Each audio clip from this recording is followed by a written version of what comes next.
stickers off.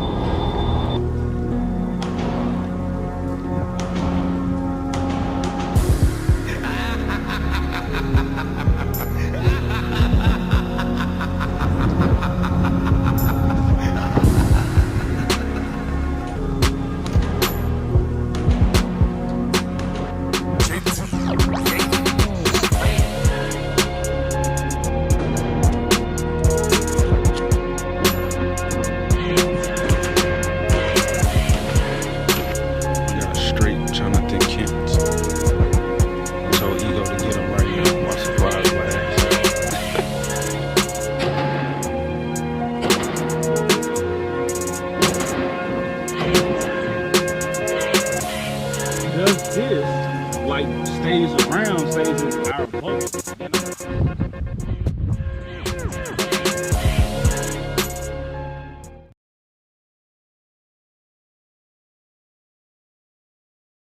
And there seems to be no sign of intelligent life anywhere.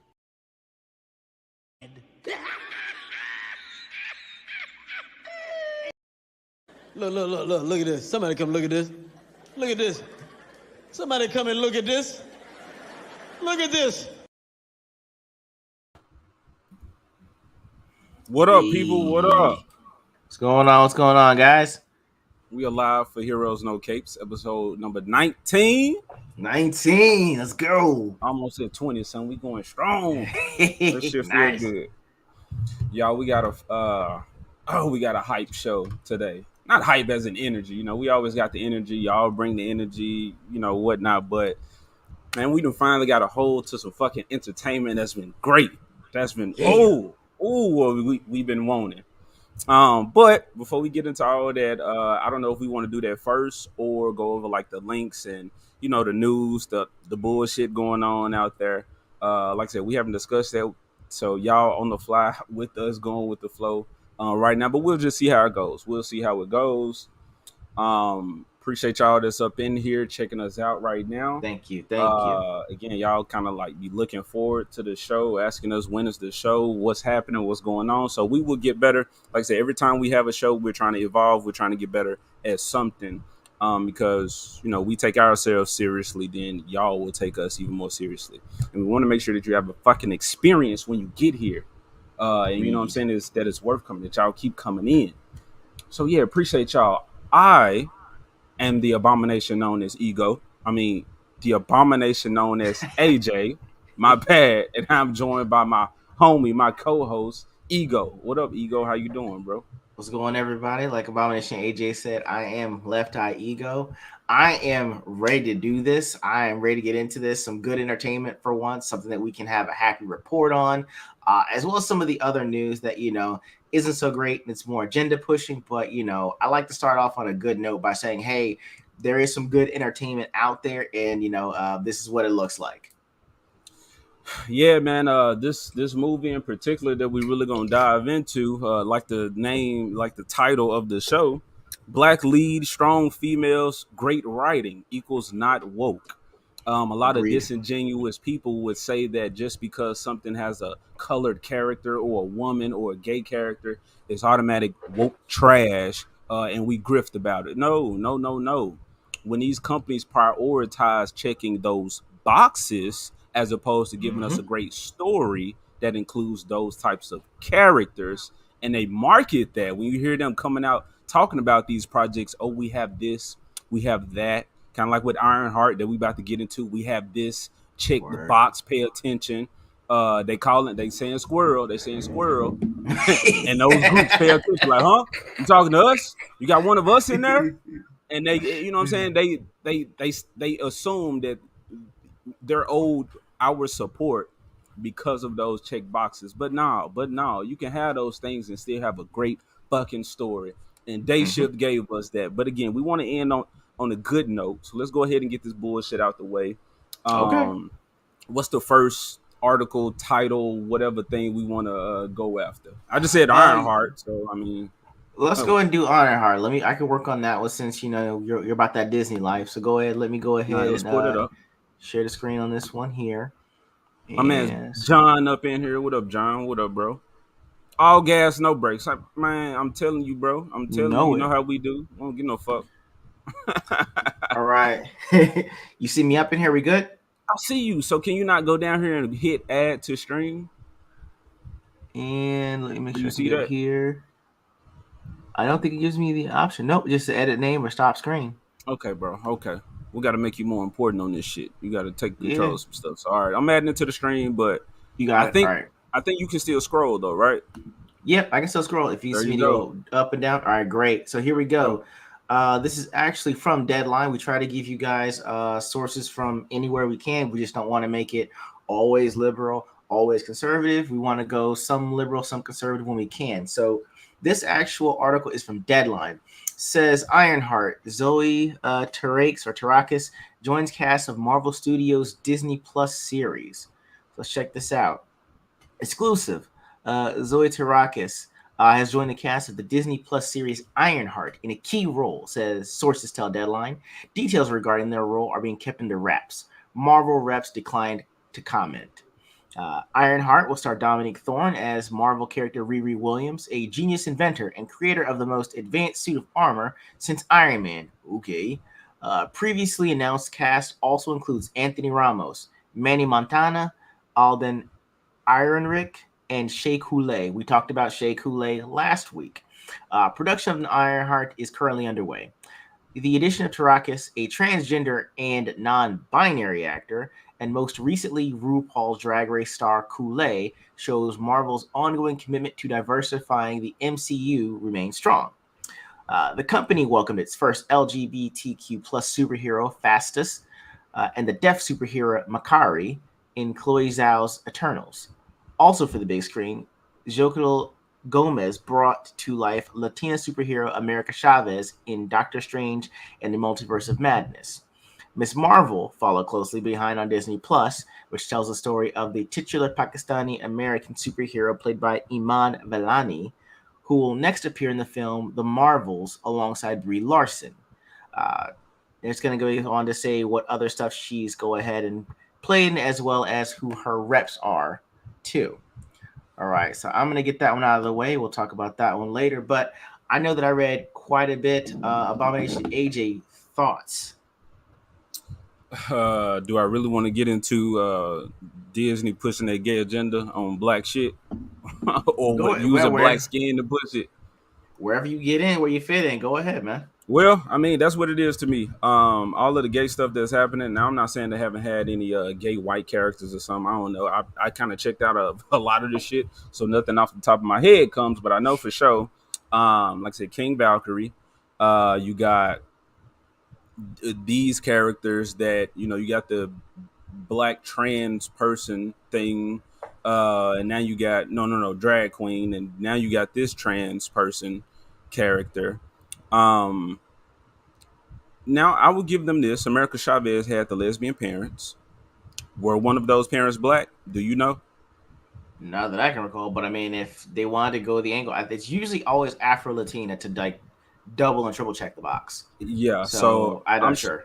I bet one of them were brown. But besides that, Lightyear, for instance, that what's that, Commander Hawthorne or whatever. Yeah, That's what that movie was highlighted around, marketed with. First, this gay kiss in this Disney movie. And who was the strong female character that fucking was above Buzz or giving him commands and all this type of shit and had a gay relationship? She was the black woman.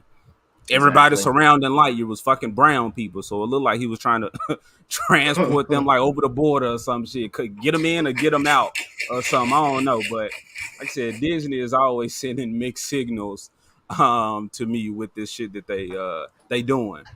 So I mean, that's how I feel about it. I could bitch about them fucking over black folks all day, but specifically the gay shit right now, and that's what I'm seeing happen. As well as, I started out with doing the YouTube stuff with the Proud Family, and I was reviewing that, but their gay agenda in there was apparent. The lady female that was actually working on um, the Proud Family was one of the people in these meetings where the Disney employees came out and said, like, we have this gay agenda. We're trying to represent these characters. What that woman specifically said, they weren't trying to stop me in my not so secret gay agenda. So I don't want to put Right. words in people's mouths, but that's what she said. And so she said, if you see anything gay in the Proud family, just everywhere, that's me. I was putting it wherever I could. Nobody was stopping me. So we're not pulling this shit out of our ass. These people are saying it. Oh If yeah. consumers actually cared, the shit's out there. Disney's not afraid because they know ain't nobody gonna do nothing about it or really challenge them. Right. But Right. yeah, so they're using black skin to push all this weird ass. Uh, I'm going to say the non-traditional uh shit, trying to push this ideology. I see them using our skin a lot for that. Okay. MVP, MVP. what's going on? Yep, I met him. MVP, was you at the I don't know if he was at the Dallas meetup. I know he was at that convention that we had went to the next day. I can't say Okay. for sure that he was exactly there at the bar, but I did meet him. Dope person, but I didn't know too much about him, so I didn't want to just be all up in his face like, "Hey, who are you? What's that?" But yeah, man, good people, good people. He also has a channel, All so when right. y'all Nice. people Nice. come Checks through, right. hey, check him out. He said, "What did y'all think about the woman talking about the Black Panther 2 tickets?" Oh my goodness. Yeah. You heard about that too? Yeah, but I guess before we really address that, what do you have Yeah. to say about the article that you read? And then The we'll holler at your chat. We see you. We see you. We okay. ready to talk to you. Yeah. I guess the problem for me is the fact that, and we talked about this last night before we even went live today, was who was the actual star of Ironheart? I didn't even know who's playing the titular character you're trying to Wow. sell me. Let me You're, look that up. you're Let me look that up. I read her name in the article that I was reading, and I just went right past it because they put her name in with 5 or 6 different names. But the name that I first heard, even after I saw the Black Panther 2 trailer, they showed her, but they didn't tell us who she was. They talked about Coulier being in the movie, and now they're talking about this Zoe character being in the movie. You're giving me everyone else to look at besides the character you're trying to sell me. And that's the problem I have. If you've got a character that's relatively new that no one knows about and you're hiring a relative unknown, then went around going in to get high profile alternative people to play supporting roles. And that usually doesn't work. That's like if you said you wanted to have you know what, this character is mostly in like Broadway musicals and this is their first theatrical debut. I want Denzel Washington to play the supporting role. Mhm. It doesn't everyone's going to be there for Denzel Washington. It's going to be like you buried the lead and it's like, oh well, why is Denzel here? And it would have to be a very obvious passing of the torch, which would look like pandering. I You get see what what I you're mean? saying, but Yeah. if that main actor actually had the skill, now of course we're gonna compare them to the dope actors around them, but Mm-hmm. I do think that uh, uh, not showing the supporting actors like, hey, this person's great, you need to love them, like not specifically Right. saying that shit in the project, but if they were just Mm-hmm. there and that main character did their, what I'm saying, held their own, I think we would respect that person more because it's like you didn't let them outshine you That's necessarily. fair. That's So well. I was gonna say, like, I think to me his debut film might have been A Soldier Story, where Denzel Washington was a supporting character, and mhm, you could barely tell it was him, but you knew he had something, yeah, even though he wasn't the lead. The only thing for me is the fact that if you put out a movie that time ago, you just put it out and say, "Hey, these people in it." But right. all these headlines that I'm reading are about supporting characters that have a higher and more well-known platform than the main character that we're going to be seeing. Do you know what and I'm they saying? and they banking on that. That's why they saying we got Yeah. this drag, we got this trans. It's because that Right. community, like I said, they're really, you dying on this hill. They're really pandering to that minority and saying like, because we have these and it's black and it's in the black one, all of y'all, like I said, they say squirrel. All of you groups that I just called out, come see this. All of you Right. other people that have issues with these people that we're putting in this, you're Yeah. you're you're the You're the racist, you the problem. biggest, you're Right. the problem. Not Right. you using these people to promote or to market or shield you from criticism for this Criticism. project, Right. Not like the girl from Ariel talking about, that validation of being able to see myself, which we'll talk about. I'm getting ahead of We will. myself. Oh yeah. Oh But I'm yeah. saying like that right there is like you're using these people's skin. Reva, Obi-Wan Kenobi series. You're using these people to shield you from criticism. And like I pay attention to these people. The people who critique us personally Yes. while we're Yes. critiquing the project, the product. Right. Now, when an actor Yep. comes out and says some dumb shit, like the black dwarf lady from Lord of the Rings, then it's like, okay, Good we're gonna laugh Lord. at your dumb ass. Or For when Chris talking. Evans say, "Oh, y'all idiots for not liking this," okay, now we on your dumb ass. Then it's Yep. like we own them for the things that they say, not because of any, not them Right. personally. You know what I'm saying? It's Right. just Yeah. this product is garbage because of these reasons. And everybody else Right. is like, what? Those reasons don't make any sense. You're just pulling that Right. out of your ass. Are you not paying attention to the progressive moves that they making? What they're doing with this? You don't support that? Then you must hate these people. It's like, no, I hate the Exactly. project that they a part of. I hate that Oh they yeah. just don't happen to be gay and whatnot at the same time.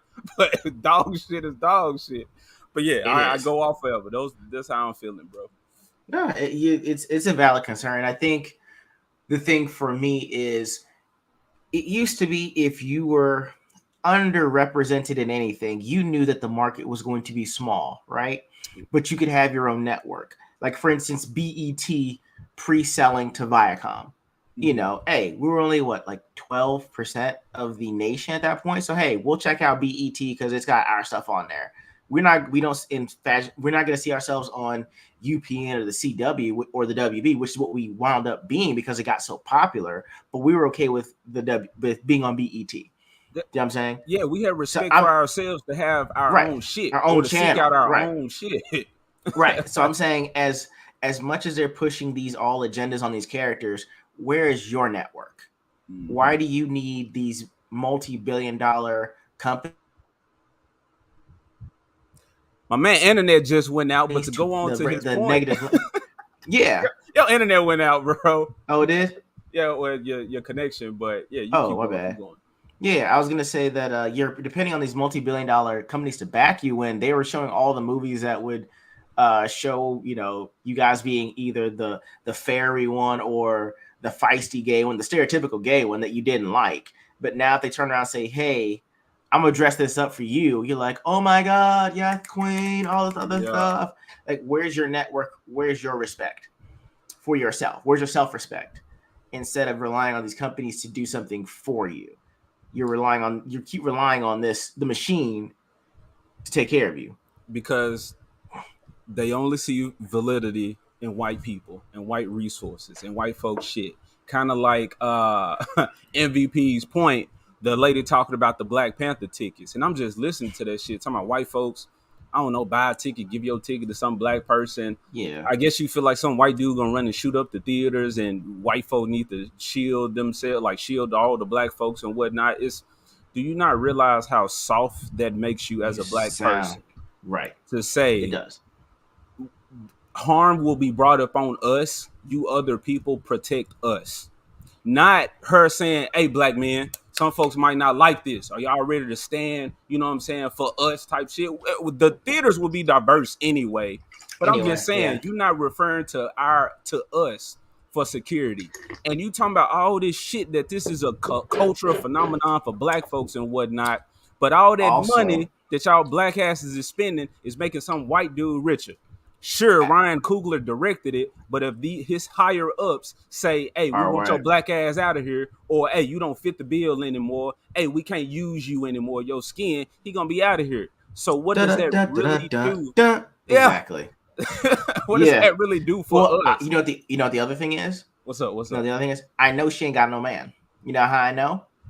Because if you do have What's a up? man, you don't have to ask other people to protect you because you know what your man's gonna do. You don't have to sit there and say, "Someone, hey, white zaddy, take care of me." You need to lay down your arm, give me this money. You make it sound like a hoe. Yeah, Hey, daddy, give me a ticket, protect me. Like, no, that's not how it works. Like, if something, it's like if you with your lady and something goes bump in the night, you think she gonna go out there and take care of something? She yeah. looking right at you, like, hey, This is what we signed up for. I'm gonna try to let this dog's loose. Strap up, let's go. Yeah. All right, she's depending on other, trying to depend on a whole other class of people that you say demonize and are racist towards you, but you're turning around and asking them for money and security. Right. And if they You so mean terrible, who's to say that they ass ain't gonna let the intruder, shooter, or whatever is in there? If you hate right, white folks so much, I'm like, why do right, you? It's like you want them to fit your narrative. You want them to do what you want them to do. You want right, to pimp them into being your bitch, but you want to right. hide it under the guise of if you care about us, you will do these You will things. do This this. is what we Right, need. right. That's like that's something you would say like in a relationship. If you care about me, you'll help me with my needs. That's something you say in a relationship. And Mm-hmm. I don't know if we've talked about this on previous streams, but I was talking to my homie Exhibitor, who's white, and I said, hey, look at me. I said, black women are the only women that don't act like they belong to the black men.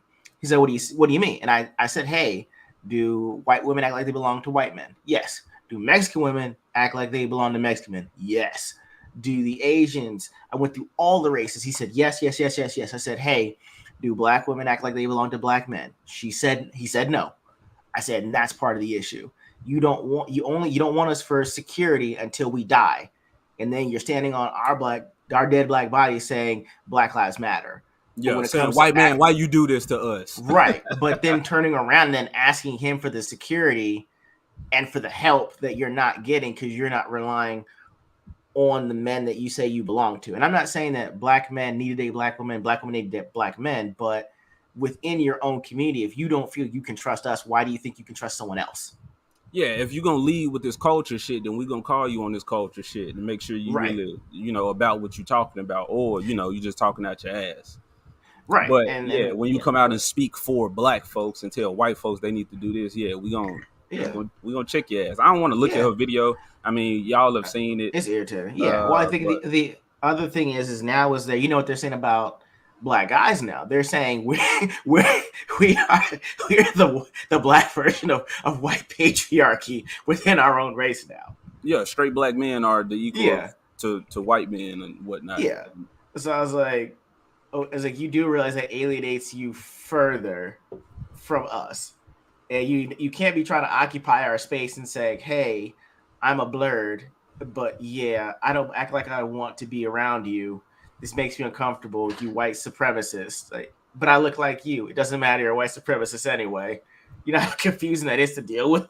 Hey, King Valkyrie ain't had no black man. She didn't even have a man, but she had to go infiltrate their culture that's full of white men because she was too strong apparently for what we got over here. So Exactly. man. Anyway, let me go on to address the chat and then we'll Go ahead. keep talking about that or get into the next topic. But so yeah, MVP. You asked about that. Man, that's how we feel. Fuck that shit. I'm gonna be honest with y'all. The exaggerated swagger of the first movie, Oh it drew Lord. me in. I went to go see it. It wasn't great. You know what I'm saying? Like I saw it twice. I didn't pay for either time though. I went with somebody who was like, I want to go see this shit.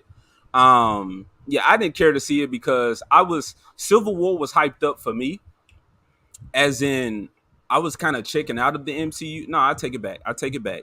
Civil War was fine in that I was hyped for it because it was introducing Spider-Man and Okay. to see their adaptation of the Civil War comic, which was a comic I love. So I was intrigued by that. And when a homie of mine said that Black Panther in there, ooh, Black Panther dope, Mhm. ooh, he cold. I was like, oh shit, okay, I'm about to see some Panther shit. You know what I'm saying? Some real martial arts going on. Seeing a weapons expert. No, I didn't see none of that. Nope. Black Panther's power in that movie was the more he get his ass whooped, the stronger he is. Cat like reflexes. Man, I didn't see none of that shit, but yeah. Anyway, in theater, he said, "Hell, what up, bro? What up? What up?" What up? What up? Yes, he was at the meetup. I got you. I got you. Hey, man, we know each other now. We in here. We a part of this community. That's what I've been loving. Everybody's been so welcoming. You Yeah. guys are in here. Y'all in our chat. You know what I'm saying? I'm seeing the same names from the other guys that we check out. So I'm glad that I'm able to contribute to that. Okay, not this hate group, hate mob, hate speech shit that people say about us. Contributing to using our freedom of speech to critique these projects and to let people know really what's going on in them. And some people, like I said, a lot of people just watch it and they move on about their lives. But we're actually, diving into who's working on these projects. What are they saying? How do Mm-hmm. they feel about us? We're able to connect those dots for a lot of people. So glad y'all in here. Mike, you said say the topic for not for later. Bro, I saw that when you said it. I forgot what you referencing, but we gonna get to all of it. Good question. Black female isn't diverse enough and then more. Mm-mm. Nope, they got to be black and gay. We gonna see what they do with Monica Rambeau. She's in Oh there. Lord, Or she coming or whatever. Phil TMNT. what's What up, good, bro? What Phil? up? Hey, bro. I got to check your video out on Ninja Turtles: The Rise of the Ninja Turtles because although there's some good and some bad. I feel like the animation is great. The art style is growing on me, but I love to talk to you about that. Great points. We critique the product. They insult our character, right? Because Mm-hmm. I realized this on the stream with somebody else. After he ran out of all his Marvel Shield talking points, he rage quit. He left the fucking stream. Talking about I'm an idiot and shit.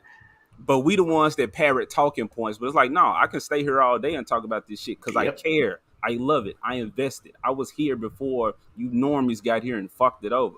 Like I said, when they run out of talking points, I'm gone. I'm gone. There's no point in talking to you. I don't have the emotional bandwidth, bro. All right. Uh, Hail the All right. Lord. My man, he up Yo, here. He up in hail. here. Mike's like All right. tacos.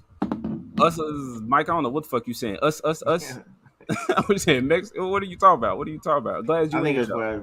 one of the topics we were talking about.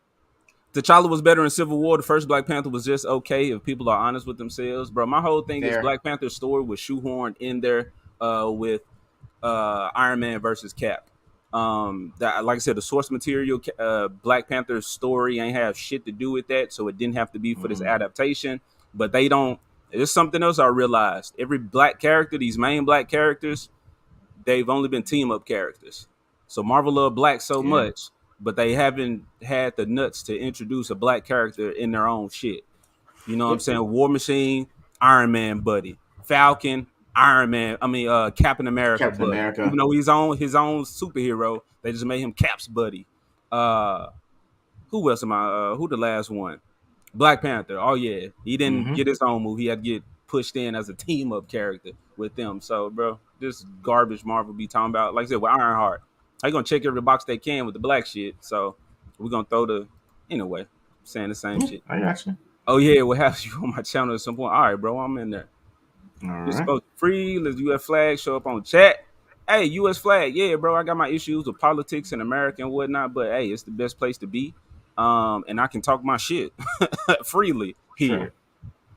All right, All but right. yeah, man. Back to us. Next topic Yeah. or what? Yeah, I got the next topic. I'm gonna keep it on Disney because you love your Disney so much. You mentioned it earlier about Chloe Bailey, and I'm bringing it up right now. Let me know when you got it up there. Now look, Yeah. before I say Mhm. anything, Go right. Go ahead. this girl 18, right? I think so. I think so. I can double check it on here. Let me just make sure. Yeah, that's. I mean, based on what they have her wearing in this interview, she better be. She's She 24. better be. She's 24, 24. Yes. born 1998. Okay, Yes. okay. Okay. You Um, ready? so our comments, we can let them fly. Okay. All right. Just want to let. Yeah. But when I saw the picture, I'm like, I really hope this is 18 because this feels weird. All right. So here we go. Disney's live-action The Little Mermaid star Halle Bailey responds to race swap criticisms. The reassurance that little girls just like me should be princesses was something I needed as a kid. All right, let's jump into it. Responding to the criticisms of her race swap casting as Ariel in Disney's upcoming live-action remake of their animated take on the Danish fairy tale, the Little Mermaid star Halle Bailey has revealed that she was able to weather the negative reception by believing that her casting would be a huge win for Black representation. Again, 24 wearing this stuff. Okay. She said Scroll down.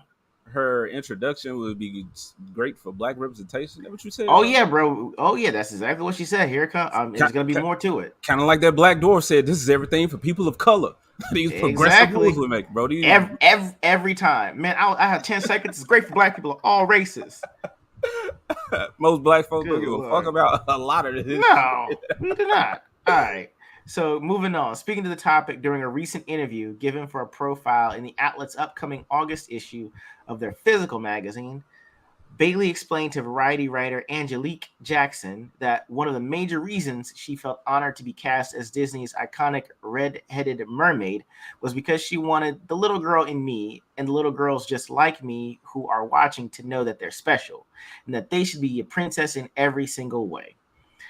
There's no reason that they shouldn't be, she added. That reassurance was something that I needed. Bailey then told Jackson that while it was hard to hear the criticisms against her casting, the vast majority of which were against it being yet another example of Hollywood's penchant for race-swapping established characters in order to score a diversity point rather than anything to do with her as a person or actor, she found the strength to endure the backlash from the support of her family. Really quickly, this was a long run-on sentence. Oh my God. Whew. All right, keep going. In particular, said the actress, it was the stories recounted by her grandparents relating the racism and bigotry they had suffered in the past that gave her a renewed sense of confidence in portraying the Disney princess. It was an inspiring and beautiful thing to hear their words of encouragement, telling me, you don't understand what this is doing for us, for our community, for all the little black and brown girls who are going to see themselves in you, she said. Imagining herself in the rhetorical girl's shoes, Bailey then asserted what that would have done for me, how that would have changed my confidence, my belief in myself, everything. Things that seem so small to everyone else, she concluded, it's so big to us. Stop right there. All Stop right, right there. go ahead. Go ahead. It's so important for us to take white folks shit and put black face on it. Yep. And Like, I'm about to get to go ahead. Go ahead. like Keep people going, keep don't going. realize the how soft that makes us, or how Or the dependent. that backhanded compliment that you're Right. getting. You're only good enough to take what we have already, what we've established. Now you can be a part of it. Just like that Miles Morales Thor comic. I know that was one comic out of a bunch, but it was It like, was the main one, yeah. but it's like, we not gonna put Miles in his own culture, like his own mythos. We just gonna give him the white one. He's only good enough to be in our white one. And bro, me looking at this shit, like I said, bro, we're the minorities, so we're not going to be depicted as much on screen, and we're Right. also not really those creators in those spaces back then times ago. Right. So it makes sense. But me as a kid saw this, and I was not like, I want to grow up and make Spider-Man black. I want to grow up and make whoever black. I want to grow up and be able to make great fucking superheroes like these other people are doing. And I would just make sure to depict characters that look like me. Because I do understand how important that is, but understand how fucked up it is as well to not put in the actual work to build up an original character of color. Right. I can get pissed about that all day though, bro. Like, keep going. Oh yeah, I know. That's fine. Well, this is the thing. I'm gonna read what Freeform, which is I guess one of Disney's sub companies, said, and I'm gonna read this exactly how I pretty much think they were trying to talk and say this. That was ABC Family. Disney bought it, turned into Freeform. Oh, Freeform. Okay, that makes sense. Okay, so I'm gonna read this exactly how I think they wanted to tell this to all those bigots out there. So here goes. Yes, the original author of The Little Mermaid was Danish. Ariel is a mermaid. She lives in an underwater kingdom in international waters and can legit swim wherever she wants, even though they often upset King Triton, absolute fatty. But for the sake of the argument, let's say that Ariel too is Danish. Danish mermaids can be black because Danish people can be black. Ariel can sneak up to the surface at any time with her pals Scuttle and Jamaican crab Sebastian, sorry flounder, and keep that bronze base tight. Black Danish people and thus merfolk can also genetically have red hair. But spoiler alert, bring it back to the top, the character of Ariel is a work of fiction. So after all this is said and done, and you still cannot get past the idea that choosing the incredible, sensational, highly talented, gorgeous Halle Bailey is anything other than the inspired casting that it is. So much stroking of black dick there. In this case, stroking or the petting of the black pussy here. So much. We just love this black so much. Oh yeah, this is our little black. That's why I'm saying it like it is. You know. I feel. I'm just saying, like, you critique that, and then you praise the shit out this black person because you got to be the good one. You got to be one of the good Right. whites. Right. I And they get may and they try making fun of us because Jeremy said he had black friends. In jest. He ain't say, "Ooh, I love this dude hair. Ooh, do you see these dreads on him? Ooh, do Exactly. you The see joke these big was lips on this this black?" come cool my soup. Come cool my soup. Oh my goodness, man. All right, but I'll jump out of that because that was pretty much it for that. I know I did a lot of reading there, but what would you think about that? What I think about it, I told you what I think about it. All the pussy petting they doing right now. Oh yeah, bro, cause they black. It's like, oh my goodness. Like I said, Star Wars. We stand by Reva, or whatever the fuck that person's name was, Moses Ingram. We stand with Moses. We Her love name this was black right Moses? here. Moses Ingram, yeah. This is Wow. our nigger. Okay, that is what they said. But you it's only approved blacks. It's only the approved blacks that they will say this shit for. But as soon as you one of us, as soon as you go against what they've been taught that black people speak like or what they want black people to speak like, then you're a part of the problem. Then you don't get highlighted. Then we don't talk about you. We don't want you to succeed. Fucking Right. Rippaverse. They ain't Right. talking about that shit, but it's everything that Nope. they fucking preach because they don't believe it. They just want to be seen as the good guys You because it can't do takes it less without our work. help. It Can't takes do it without less our help. work. All we got to do is praise. I'm talking about petting her head. All we got to do is praise this one, and and they gonna support us because we Yeah. man, get the fuck out of here, No, bro. it was a weird thing. It's like if you study or read history, I'm not sure if this is from Black Redneck, White Liberal by Thomas Sowell or Raising Economics, but they were saying a thing where in the 1910s and 20s, it was unless you've got Nordic blood, like you're a mongrel. So they were saying like, hey, Irish, Italians, Black, Mexicans, all y'all are lesser than us in IQ. Like you're not good for anything. You should be sterile, and we shouldn't interbreed with them. And it's weird that they called themselves progressives then. And then in the 1970s, it flipped. It was, you know what? I can do great because I'm white in general. And you can't get anywhere because you're not white unless I helped you. And they called themselves progressives then too. So whenever they try to hit these things about being progressive or trying to move things forward, but they're using us to push the agenda, it's like, well, hey, nothing changed from like 1910. The tactics just switched. The way that they feel about you is still the same. And I honestly kind of feel bad for white folks in this one because when they came out with Birth of a Nation in 1910 about the Klan, it was this black guy that steals a white chick, and these white guys get together to go save her from the black guy, right? Mm-hmm. And that's how the Klan started, pretty much in the nation. Except it was built on like the false premise that we're out here stealing from theirs or what they have when we had our own culture. Mm-hmm. The fact is, it's looking like that's what we're doing now. We're stealing the rules that are traditionally and historically theirs.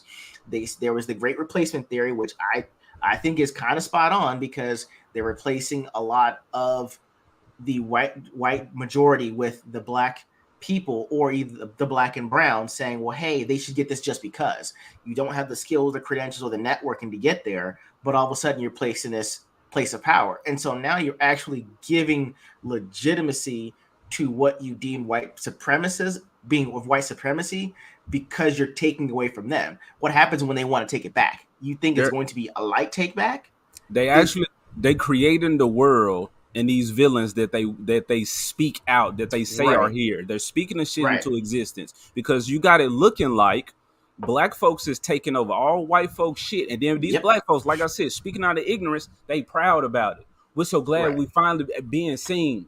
This is progressive. You know what I'm saying? Fuck Tokens worked before. He was a terrible man. Now we putting black folks in. It's like, and then comic books. If you're a straight white man, you're a piece of shit. You're a villain. You're part of the problem. But what? And black people, again, your worlds don't move without us. Little black boy, you ain't shit unless we find you and say you are something. It's like you're socially engineering us for white people to hate themselves so much that shit can be enacted on us because they see our skin on their shit. They see some black person, fucking Riri Williams, talking about Ironheart, you know what I'm saying, talking shit to the, you know what I'm saying, the teacher because you ain't hate me enough. Like, what? Like, what the fuck is this? So, like I said, Right. bro, these white dudes that keep being told that they're the villain, if you're not helping people or being there for people, eventually some of them are going to become the villain. Black Yes. folks, we already on Yeah. the decline as far as a culture because we got our women acting like fucking King Valkyries and men being cucks and shit. You're telling these young black men that they're cucks and they're going to grow up. And like I said, you're going to create that white supremacist attitude or whatever, but it's going to be more so retaliation. We want our shit Yes. back. And Yes. that's fucked up. And they're using media to do it, and therefore it's able to happen it like out in the open. You know what I'm saying? Like Yeah. doing it No. without people seeing it. Because media, these cartoons, comics, and movies is not important to people. They will say, why do you care so much? Why are you critiquing it? Just watch it. Mm-hmm. Okay. While adults are watching it and saying, oh, okay, this is weird, kids are gonna be like, what's going on? What Mm-hmm. is this? Kids looking at Lightyear and they see them two women together and they see babies. And folks was like, well, Disney ain't talking about it. Disney ain't having a Excuse me. conversation with kids. Disney But ain't now doing I shit. have to have that conversation with my All right. kid. Now my kid asking me, well, you got a daddy. Like, mom, we have daddy. They have two mommies. Like, what is that? So it's like they're making it. They're pushing people to have these conversations with kids. And yeah, bro, it's just happening right under a lot of people's noses because they Yeah. deem entertainment as for children. Right. Or you know what I'm saying, Well, not it's under the guise of children's entertainment. uh-huh. The Yeah. thing is that if you're telling me the show or the movie that I watched as a kid, which was I guess in this one, The Little Mermaid, which dropped I think in 1989. Okay, well you're telling me it's a remake, so I'm expecting the same thing from when I was a kid to be in this one. If you're telling me it's as fictional as you say, then why are you putting current politics in it? Right? If it's fictional, Yeah. it can be whatever you want it to be. So put in what I saw, then I could take my kid to watch it and we can both share that experience. There's already going to be a generational divide between parent and child. So there isn't a lot that you guys are going to share. The one thing you want to be able to share is the same movie that you had that gave you the same feelings as a kid. You know what I mean? Rebelling against your folks, going after the person you really like and having to like fight for that person. Those are universal concepts. I don't want to have to go to the movie and bitch about it in front of my kid because it makes me sound like I'm even more of a curmudgeon than I already am. And he's like, well, Dad, you took me to this movie. Like, why are you complaining about it? And you're like, this is awful. Like, but Daddy, isn't it? No, you have to watch the original version. So, I see why you want to keep the physical media of the originals so the kids can know what a classic is like when they see it, so they know what's cat doo-doo when Bro, they see that too. if I decide to have children, they gotta watch everything. They gotta watch the original shit before we Oh if I yeah. even let them see any of this weird shit coming out, which I don't have children. I don't plan on having them. So by the time they come around, the renaissance will be happening. And hopefully my kids will be able to grow up with their dad creating, one of those creators. We don't have to bitch about that shit. 'Cause you know what I'm Right. saying? So Yeah. that's what I hope a lot of parents or adults do that really care. It's like you got to make sure that your kids ain't growing up in this world where these things are the norm. Are the norm, yeah, because they really aren't. I mean, I don't know if someone wrote an article. I think Hail the Lord put it up about someone wrote an article about the future without white people by a black dude, and I'm like, yo, are you serious? You really put that out there as if there is some event that's going to eradicate an entire race of people. 66% of this country disappears overnight. Really? Okay. That's what happened in Lord of the Rings, but they ain't got to talk about it. They ain't got to say where all the black folks go in Rings of Power into the Lord of the Rings, because Lord. normies don't ask. Normies ain't gonna ask, so they like, all right, They're well, not. if they don't say nothing, we ain't gonna say nothing. But the people Exactly. who are saying something, they can be like, no, he's racist. Don't listen to him. He's racist. Deplatform. Take his channel down. The hell, the Lord said they don't want Ripper Black and original characters. They want Little Mermaid Black, and that's Exactly. it.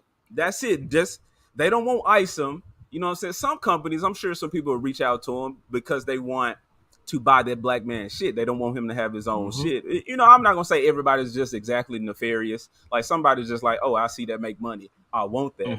But no, Right. y'all gonna get fucking Giancarlo Esposito as fucking Professor X Professor X? No, or it's no damn Magneto or way. some shit. That's what they There's want. no That's what damn these way. people No, will that's champion. no damn way. Well, that's the problem is the fact that we've seen the civil rights, and it was basically, hey, I'm minding my own business. Don't try to kill me. I want to vote. I want to do everything a citizen is able to do.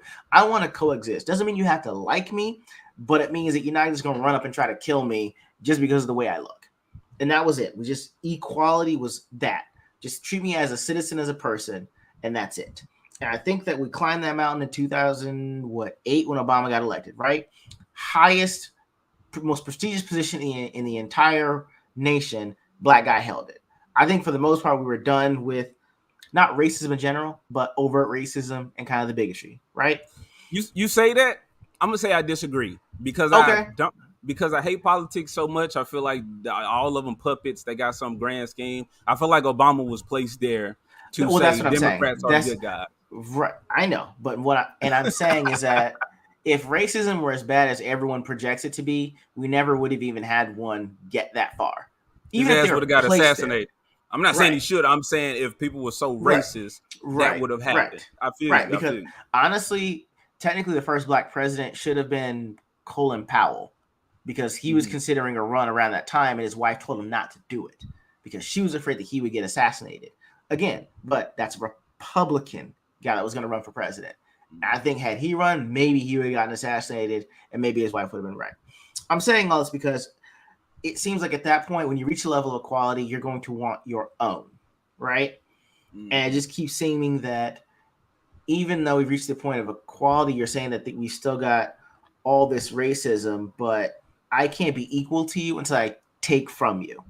Especially for black people, it's like, well, hey, we've reached the highest law, we've reached the highest position in the United States. You know, that will be good. That is technically good to see someone that is black to say, hey, you really can be president because we have one. Now go find what you can be the president of yourself. Don't have to take from someone else. Find what is passionate to you. Find something you can be big on. You know what I mean? Instead of just saying you can't be great until you take that from someone else to elevate yourself.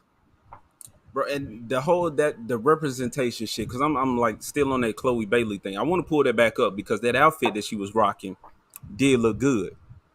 Oh my but she's God, depicting okay. a fucking teenager. Yeah, now I know Ariel. Now I know Ariel got the I'll go back and find it. little clams over her tits. You know what I'm saying? I feel you, but I'm saying for black people that shit don't look good. And for not for us now. It didn't look good for. That's one of those moves where I can say, if you want to be progressive, the progressive thing to have done would have been to clothe Ariel. But no. Oh yeah, in general.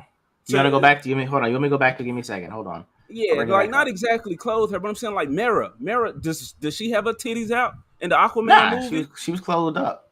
There's a way you can clothe underwater people. They doing it in fucking what's that? The Atlanteans or the Namor Panther. And shit. Yeah. Like clothe this fucking girl up, because now you telling me, okay, black women, y'all fucking aggressive, y'all deserve to be called kings, and you should show your body, and you should sexualize yourself. I got it on there. It's right here. It's right here. That's why I said I had to make sure she was 18, bro, because she looks fucking good. If you want to be progressive Disney, clothe fucking Ariel. That was an issue before. Fix the issues of the past. Her having her titties out like that. I'll contrast that with Jodie Benson, who actually played the character in 1989. Like, this is her doing the video for it. Like, fully clothed, a blouse. It's a ballad that's being sung. Do you know what I mean? Now, some people could say that like she's a music artist or some shit, so she might dress like that in general. I don't know. But that's not. She's 1980. It's 1989. That's the. She's the original voice for it. She played all the voices. No, I'm talking about this girl, Chloe Bailey. So you're saying lady was dressed up. I'm like, that's probably just her personality. This Chloe Bailey person, I think she makes music or something like. I think she got a twin. She was twerking or some shit. I'm like, this is her. So they're like, no, just be you. Just be free. But Ariel had her titties. You do that. Just be you. Be your character. If we try to change anything about you, black woman, it's gonna look bad on us. So they don't want to tell her anything. They don't want to change anything about her. But bullshit. I'm sorry to say it out, but I'm saying is that whenever Disney wants you to have a corporate identity, they will make sure you have one. You get what I'm saying? The low-hanging fruit. the low hanging fruit is to say be yourself because we don't care if this really fails because it's representation. But when it came to all these other characters, Chris Evans, Robert Downey Jr., goodness gracious, even I will give Edward Norton like, hey, shape up or ship out, Which is especially what with they Robert should have Downey told Jr. Mark Ruffalo. Right. I Well, said, that's which the is what thing. they Yeah. should have told his fat ass Should have, instead of. should have. But we're gonna And skip that's that. And we just put his face on the Hulk. right. But that's what I'm saying. The issue is the fact that Robert Downey Jr. prior to Iron Man had only been in Gothica because of all the drug arrests and the prison time. But the minute he got the Iron Man role, bam, hey, you are the face. Do not mess this up. From then on out, he had the cool shades on, suits. He looked like the K-fob version of Tony Stark. You know, they said, hey, we're gonna put your personality into the character, but I need that corporate mindset from the movies to be in your everyday life. You see what I'm saying? Okay, When it comes to go ahead. But you just said that was a person that was like on drugs. You know what I'm saying? He was kind of out there. Right. He's like some Ezra Right. Miller. You know what I'm saying? Man, Which is what. we'll get to that one too. Yeah, get to that. But one I'm too. saying I can see if a person giving you signs that they could be an Ezra Miller, you'll be like, hey, bro, if we're trying to work with you, you need to get your shit together. Right. This black woman, they're saying, no, come as you are. We want you and your blackness. And that's what yeah. Yeah, they want that. I think we're saying the same thing. You know what I'm saying? Yeah. When it comes to us, they're not asking us to really do anything except be us. And I think that's the problem, is the fact that, when you had a job, there were standards. Like I in my job's corporate. So, hey, it's slacks, polo, you got to have the professional attire. Hair, has to be, could be natural, but it has to be at least well kept, well groomed, things like that. There are professional standards for your profession. I guess it might be different in entertainment. However, Disney is still, at the end of the day, a corporation, and you still have to sell this movie worldwide, not just domestically. And if those are the stakes, why is she out here being sexualized like this? But you're saying, look at me for my talents. And we're looking at two of your talents instead.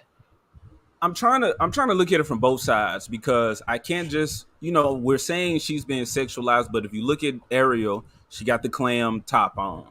So that will be a deflection of criticism. Well, she always looked like that, so we're going to let this person be that. And I can see in that world, because even King Triton, even the males, they didn't have anything up here. They was naked. So the women, you know what I'm saying? Maybe that culture, that people felt like we don't have to clothe ourselves. Maybe that's some human, you know what I'm saying, on the surface type shit. But they're just like, we're going to be us, but it's kids, so we're going to cover this up. But that's when, like I said, be progressive, address those things, put them in some type of underwater attire to where everybody is clothed. And don't have this black woman out here like this, because when she's doing this promotional shit, I'm sure she's looking like that because that's her. But all the kids that's looking at her, are seeing that. But Disney is in the grooming children, so they like it. That's fair. They like it. That's fair. Because and as an aside, we were talking about this last night about the actress from iCarly. What was her name? Jeanette McCurdy. McCurdy. McCurdy. Yeah, I know her though. Yeah, her. Yeah, and Sam. So Sam. She plays Sam. I actually watched a few episodes of iCarly. It was pretty funny. So it was a weird thing when, I'm not sure if she was in the second part of it, right? The remake or whatever that they did. Like them as adults. No, they threw a black person in there. Right, and so when she started coming out with the stories that she has been like, I didn't have a relationship with my mom. There were incidents of what seemed like grooming because one of the showrunners did a lot of stuff with children and feet. It was a really, really weird thing. Someone did a super montage of all the feet jokes and the feet stuff.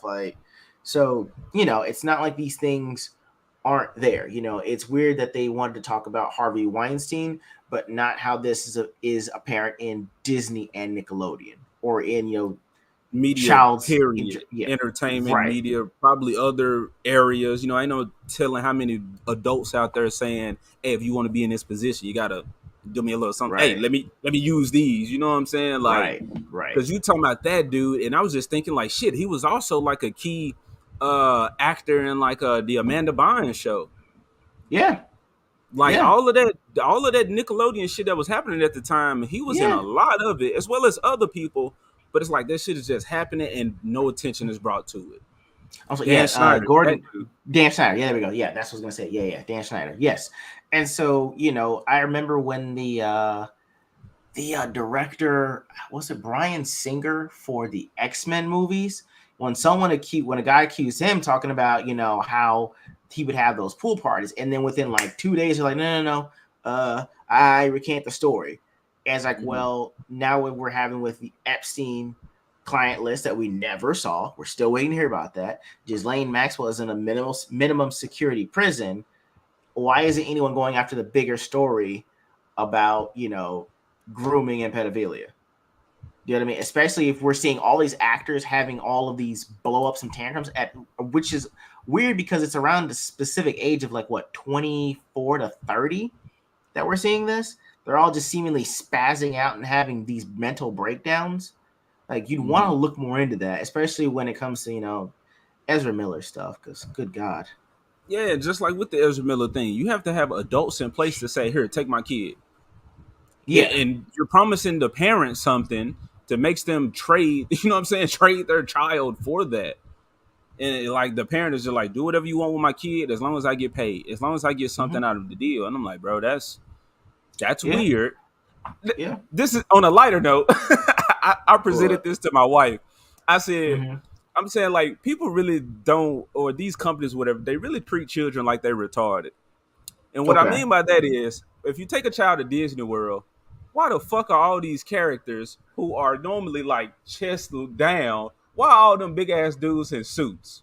Why do you have a characters like that walk on all fours, standing on two legs and hugging people and shit? You know what I'm saying? Why is Mickey and Donald and Minnie and you know what I'm saying, Daisy? Why are all of them big as fuck? Now, if you made Goofy tall like a regular person, which he is, understandable. But I'm like, you know what? These want to be so progressive, snatch up a whole bunch of midgets and tell them, hey, come, hey, you know what I'm saying? Come hop in these suits, come play these characters. What short person, what dwarf midget would not want that? You oh know what I'm saying? man, I'm not okay, using my face to be your circus clown. You're putting me in a suit. Even Lilo, bro. Lilo, a little okay, girl, is a big ass adult in a suit. Kids are not as okay. retarded as people think, She but the think I got idea, you. the push, Disney World is the place to go. Once you make it here, you've made it. You know what I'm saying? This is on your bucket list type shit. It's like people just, oh, we got to go. And the kids, I'm gonna be real, like the experience there, I can see a child enjoying it. But even me as a young person going, I was like, You that's not tall. that character. Yeah, you're tall. There's a person in there, especially when they fucking glove disconnect with the sleeve, and you Oh see the my little, God. you see the little skin. I'm like, bro, they need to treat children with more respect. Expect more from children, or you know what I'm saying. Expect them to be Oh smart yeah, and give them believable, yeah, believable characters, believable content, believable media. So yeah, stop treating exactly. kids like little sexual little things to just do whatever. You just retarded and let me have fun with you. It's weird. It's disgusting. Weirdos. It's creepy. It But you is. realize that's the fucking world that we live in. How deep does it Mhm. go? How many people in charge of us have that mentality? You know what I'm saying? How Right. many people are safe from this shit? I'll But give you yeah, man. that. Yeah, yeah, yeah. That's fair. All right, so I can jump into the next topic for my guy Ezra Miller. Oh boy, oh boy. Let me see. Unless you want to address the chat while I work on that. Yeah, yeah, yeah. I'm going through the chat. Clam bikini. Yep. And that's my thing, bro. We talking about that, like Mulan. I didn't. Uh huh. I'm watching this. I keep praising Mulan every time I'm Keep talking going. about this shit. I saw that Asian girl, and I wasn't like, well, why isn't there a black man here in China doing this? I'm looking at Mulan like, God damn, girl, you bad. I hope I have the heart and the mind to take on something like that. You know what I'm saying? That responsibility that you are in order to save one of my parents. There was no need for that person to look like me because I identified with the struggle. You're a child trying to protect your parents. You know what I'm saying? Like just shit like that, bro. Independence is a threat to the narrative. Yep. If you are somebody out here that going against what we saying you should be or should say, then You know what I'm saying? It throws a wrench into our argument because people don't know the difference between prejudice and racism. Yep. Clam bikini. Yep. Man, fix the problems of the past. Put some clothes on that damn girl and the dudes down there too. Make it equal. The Lion King. You know what I'm saying? Fix Rafiki's tail. He was a mandrill, not a baboon. He was not supposed to have a tail. Fix that. For the people that's watching, if y'all really love Disney as much as I do and like really deep into this shit, go check out The Lion Guard. It's on Disney Plus, so I'm not saying go pay for that shit. Get it however you want. But that's a new show that kept us in that world, but it expanded upon it. It addressed things. You know what I'm saying? It brought new characters that fit into that world. They kept Kiara as the princess, but you know what I'm saying? They also introduced Kion, the son, and showed his journey and his shit that he had to do while still addressing Kiara having to lead the kingdom. Simba raising her for those royal responsibilities while Kion was handling the protectors of the prior land. I gotta actually go out here and, you know what I'm saying, fight opposing lions or animals, predatory animals that's coming here wishing to do us harm. So the Lion Guard was fucking amazing. And the remake of that movie was supposed to do what that did. Take into account what was already here, address all of it like we're all on the same plane. You know what I'm saying? When Lion King 1 came out, they didn't have in mind Lion King 2 or Lion King 1.5 or the Lion Guard. They gave us a world and every new thing just added on it. Kept everything the same, we just added. Kept everything the same. A remake says, okay, we're going to pull in everything that y'all just made in this universe and we're going to tell a linear story that makes sense. Because at the end of Lion King, they had a little son. His name was Copa. But then in Lion King 2, they introduced Kiara. So there's a little boy somewhere. In the remake, you would have Kiara simply be the end, be the baby at the end. And then, like Disney or Marvel does, you would have a credit scene, mid-credit scene, where you show Zira in the Outlands with and Kovu being born to show, ooh, we setting up for 2. Ooh, we about to go to the Outlands. Ooh, we about to see the other lions that was in leagues with Scar. Like that type of shit. That's what people who actually cared about these things would be putting out. Just like with Jurassic World. I'm going off right now, but it's all within the same thing. Like I saw somebody criticize me, but like, okay, well, do you think Jurassic Dominion, the last one, is that woke garbage because it had a black female? It was woke garbage, not because they had a black female, but because they had to throw a black female in there as opposed to use Dr. Ian Malcolm's black daughter that was there in the fucking second Jurassic Park movie. That wasn't her? That wasn't her? No. That doesn't make any sense. Correct me I if thought I'm she would have wrong, been in there. But that was not her. That was some pilot that they got to do the job. I thought that was his daughter. Like I said, people, if y'all seen it, correct me. But I've researched, and that's not her. But it would have made sense if it was his daughter. You want to give me a strong black female character? Right.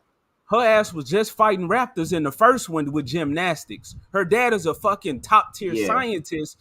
You know what I'm saying? She's already grown up in this world. It makes sense that she's that strong black female. Yeah. You know what I'm saying? And then she learned how to fly a fucking plane. She damn near Tomb Raider. That's all she would have been, just Tomb Raider. And it would have been fine.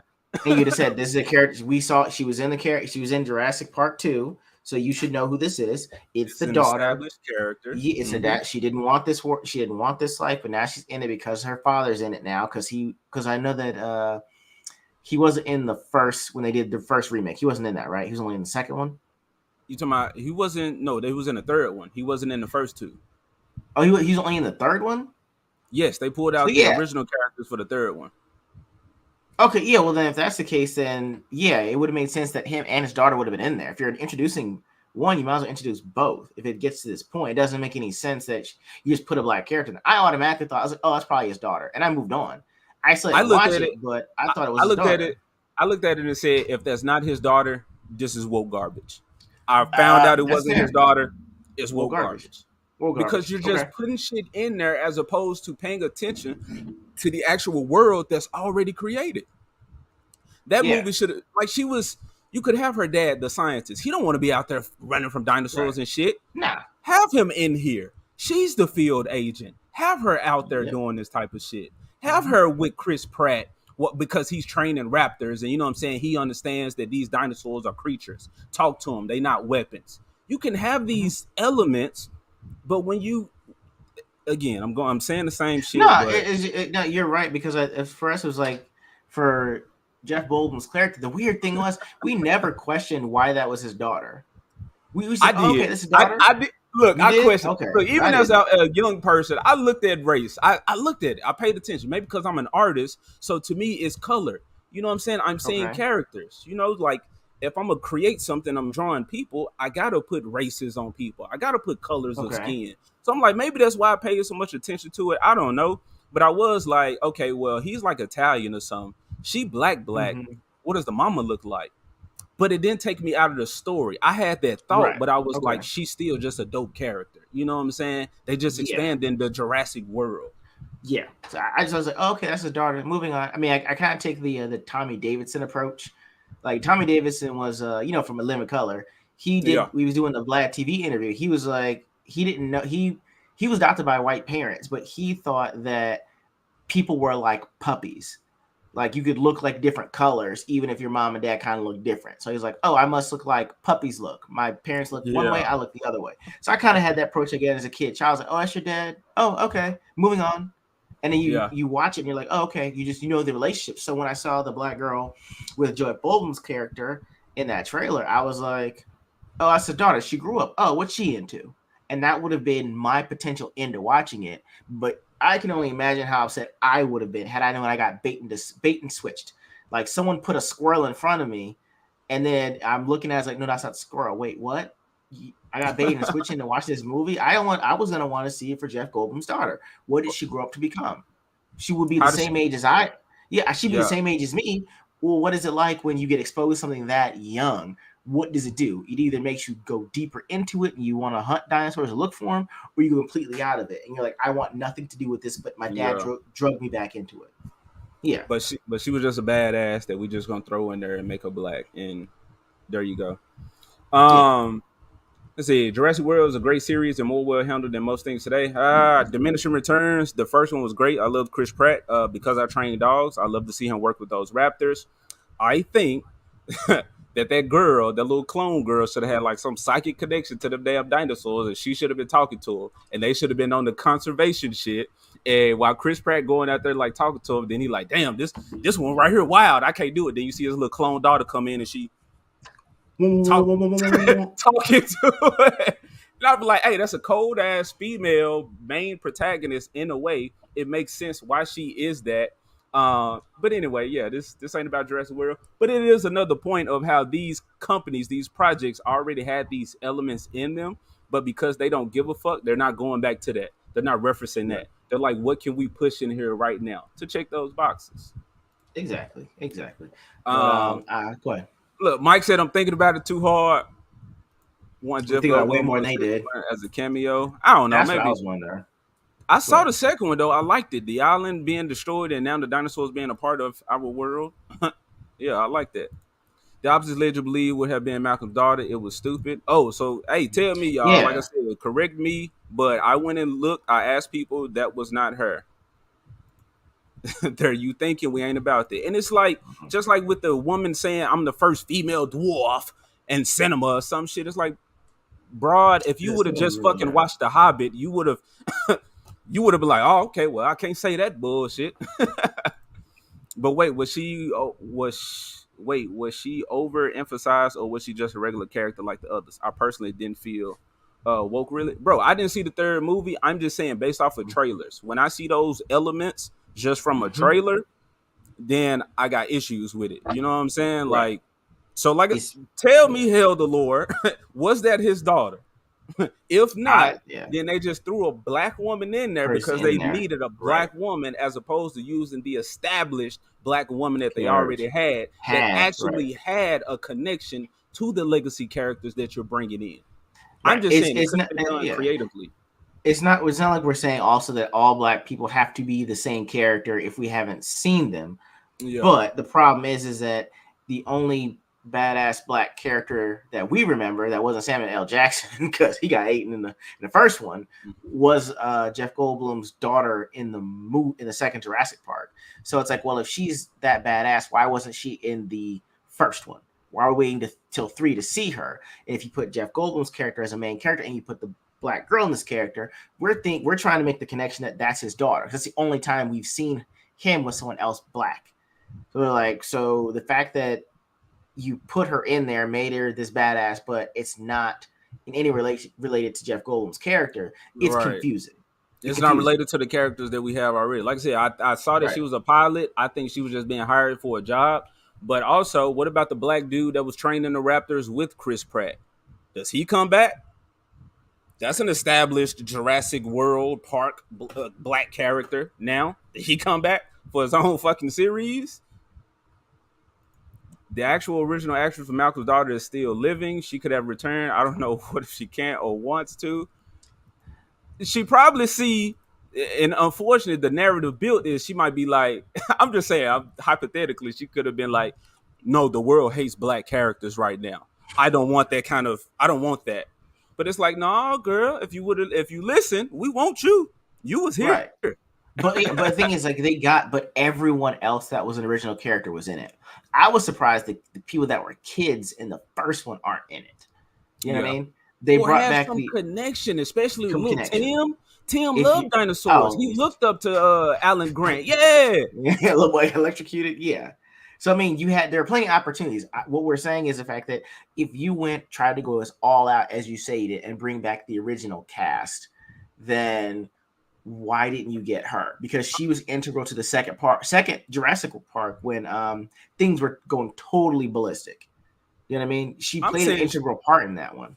I'm saying, show me you really care. That's all I'm saying. You putting these characters in there, show me you really care. Okay, I'm not saying you can't add in some extra black folks in there. I feel you. But what about the ones that we already got? Right. What about them if you care about it so much? Care about the world and the people that you're trying to pander to or really care about. And in that world, use these established black characters. And to say, hey, we got even more, we trying to reflect the world around us, then add those characters. But do justice to the ones that's already been here, created during that time where y'all say we wasn't all progressive and straight white men was just only making shit for us. Fair point. But all right. Throw that up there. All right, so here we go. Next topic we're going on is the Flash. Because I'm gonna say this real quick. When y'all hear other people, like I said, when they'll talk their points, they'll got their speaking points, they NPC downloads. After that, they don't know what the fuck to say. We're talking passionately because we actually care and we know what the fuck we talking about. You have to have those two. You can't run your logic through your feelings. You got to have you got to be look at it dispassionately, even if it means you're gonna have to critique something that you actually enjoy. And that for us is our comics. Those are our movies. So, we don't really take joy in tearing these things down, but I do. You have to be okay. I don't take joy that it has to be done. That is happening right now, and I'm highlighting. I'm bringing attention to it. I don't take joy in Disney saying "fuck everything that came before." Now we're gonna come out with these remakes, and then we're gonna buy Marvel and Star Wars and fuck them over at the same time. Right.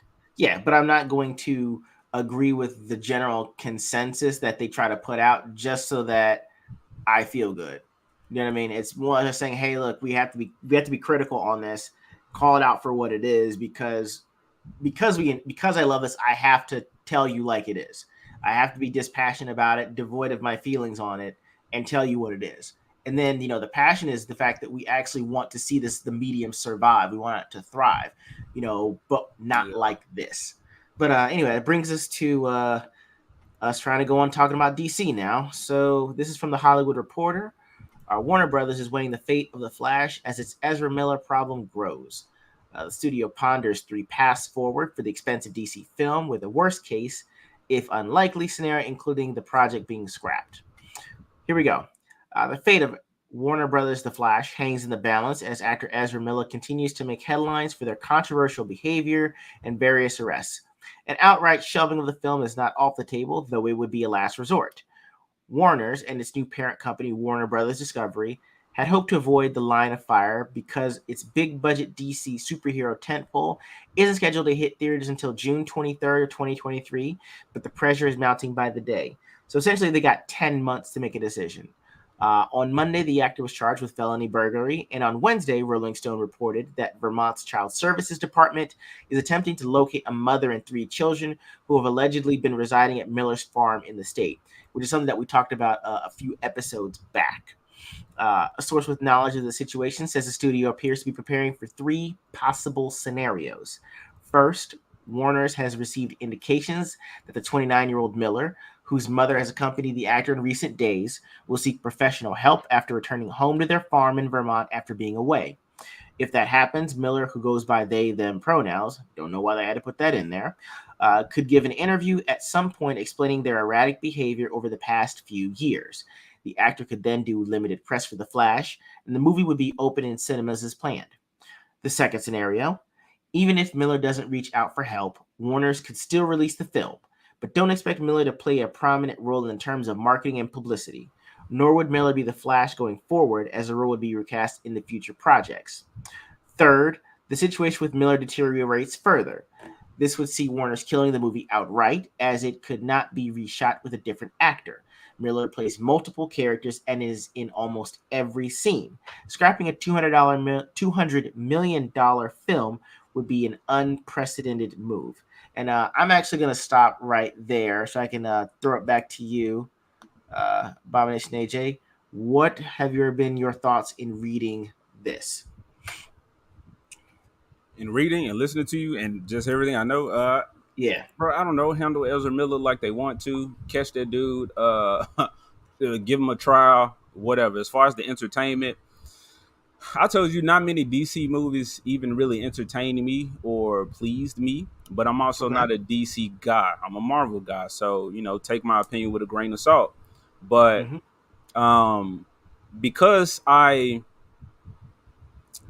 think that these movies should have been trying to do what Marvel is doing now. They should have been trying to do that. If you're going to try to adapt superhero movies, like let's say Marvel Phase One, like you have your little cameos or whatnot to like connect them, but for the most part, those movies stand on their own. If Disney had a plan, I mean, if DC had a plan to just put out great individual superhero movies, they can put little small elements in there, or once you establish them, then give us a movie where you see more of them kind of involved, you know what I'm saying, in a story with one another, slowly building up this DC entertainment universe as opposed to just trying to copy Marvel and Right. come out with this Right. plan. I think because you're fucking up so much already, and because I guess the DC movies that are good are so like far and few and far between or Between. whatever. Yeah. It's like just say fuck all of it, come up with a plan. So we're gonna focus on these characters and slowly introduce the rest of these guys. You don't get a Well. in comics, you don't get a compelling Flashpoint paradox without all of the fucking emotional investment and you being with these characters already. So instead of Right. trying to hurry up and push that shit out with characters we don't give a fuck about or not really connected to, or I'll say this: you got some people like Christian Bale's Batman, but then people like Ben Affleck's Batman. You know what I'm saying? Yeah. So like everybody is all kind of all over the place already. Get DC fans on the same page. Show that So, y'all on the same page and create this universe. all right. So, I mean, I'm not going to read this, but I guess comic book DC News dropped a blurb that was saying that they're trying to get a guy like Kevin Feige to be their leader of the DC universe moving forward. And I think that they're trying to go after Greg Berlanti. And so if people watch the CW, Greg Berlanti did the Arrow. He did the spinoff for The Flash.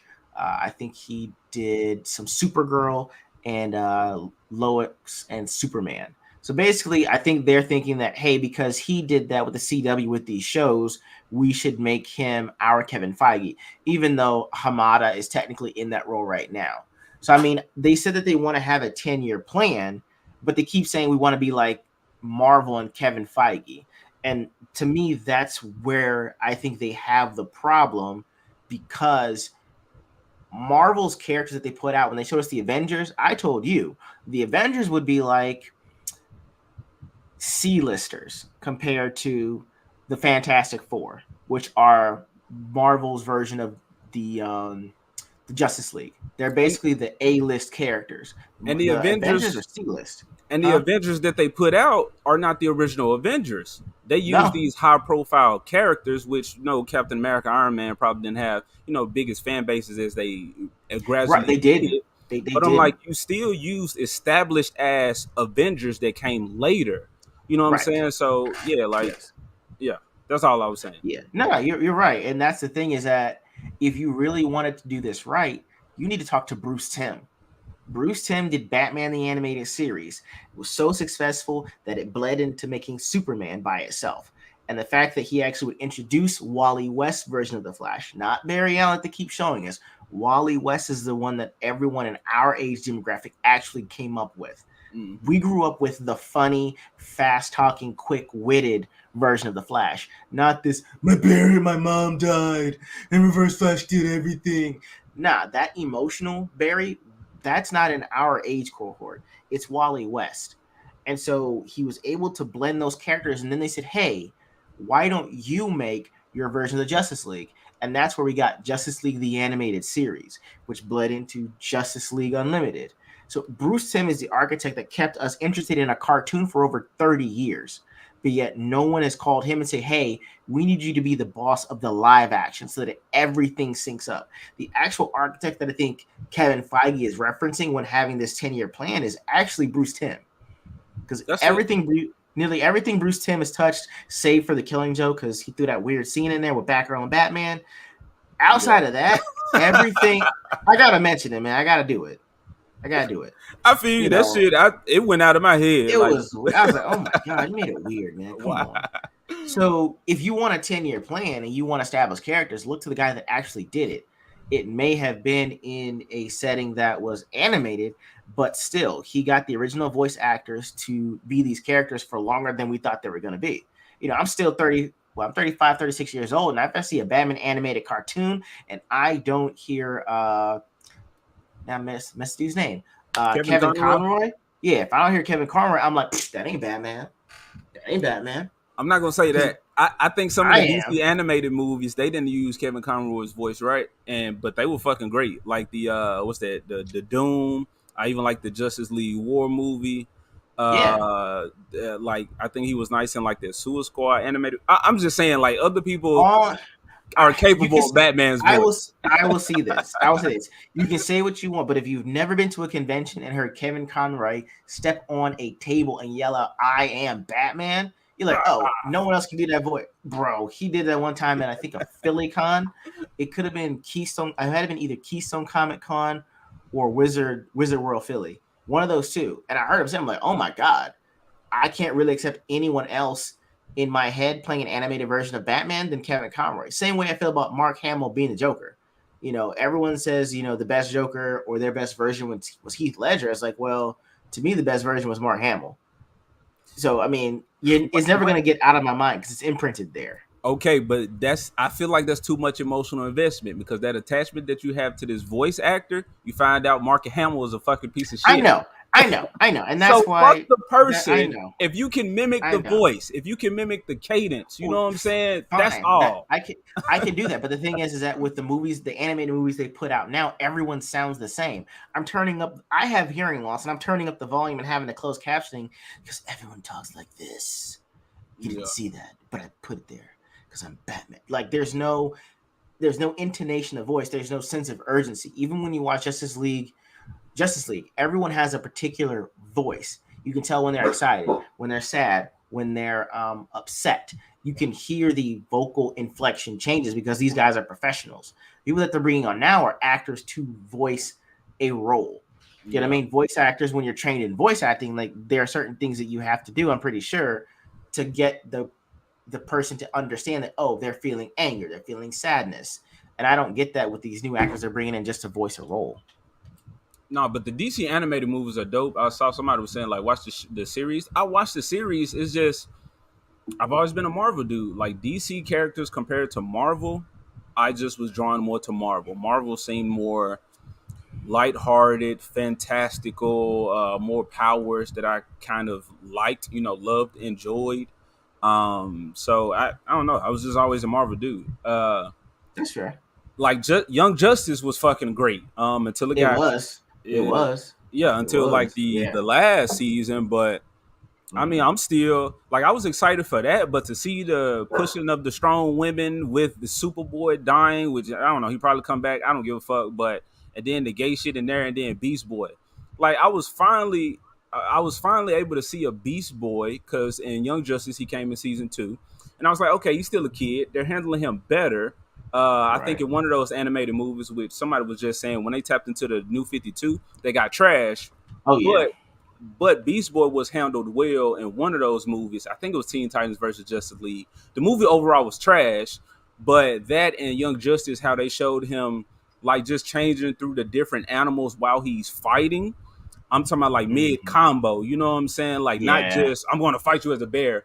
Knock me away. Now I hit the ground. Now I'm a fucking bird. Like I'm not talking about that shit. I'm talking about while you're fighting, turning into different animals, throwing the enemy off.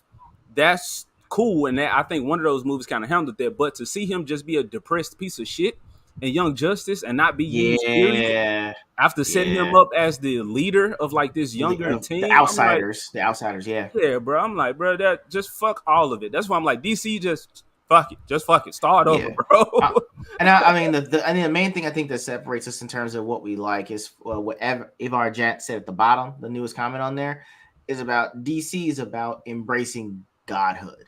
Do you know what I mean? Either by accident or by some sure of luck or something happening to you, you're automatically a god now, and you're amongst other gods, and you're fighting monsters. So everything has this mythological base to it. Whereas Marvel is about I guess, the interpersonal relationship.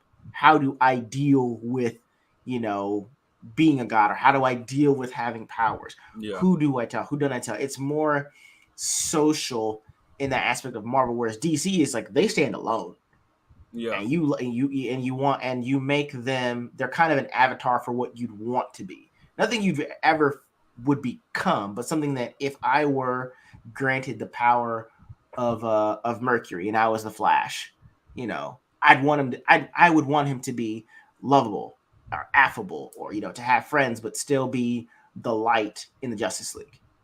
So I mean, I think that's where I would want them to actually go with their movies. Do you know what I mean?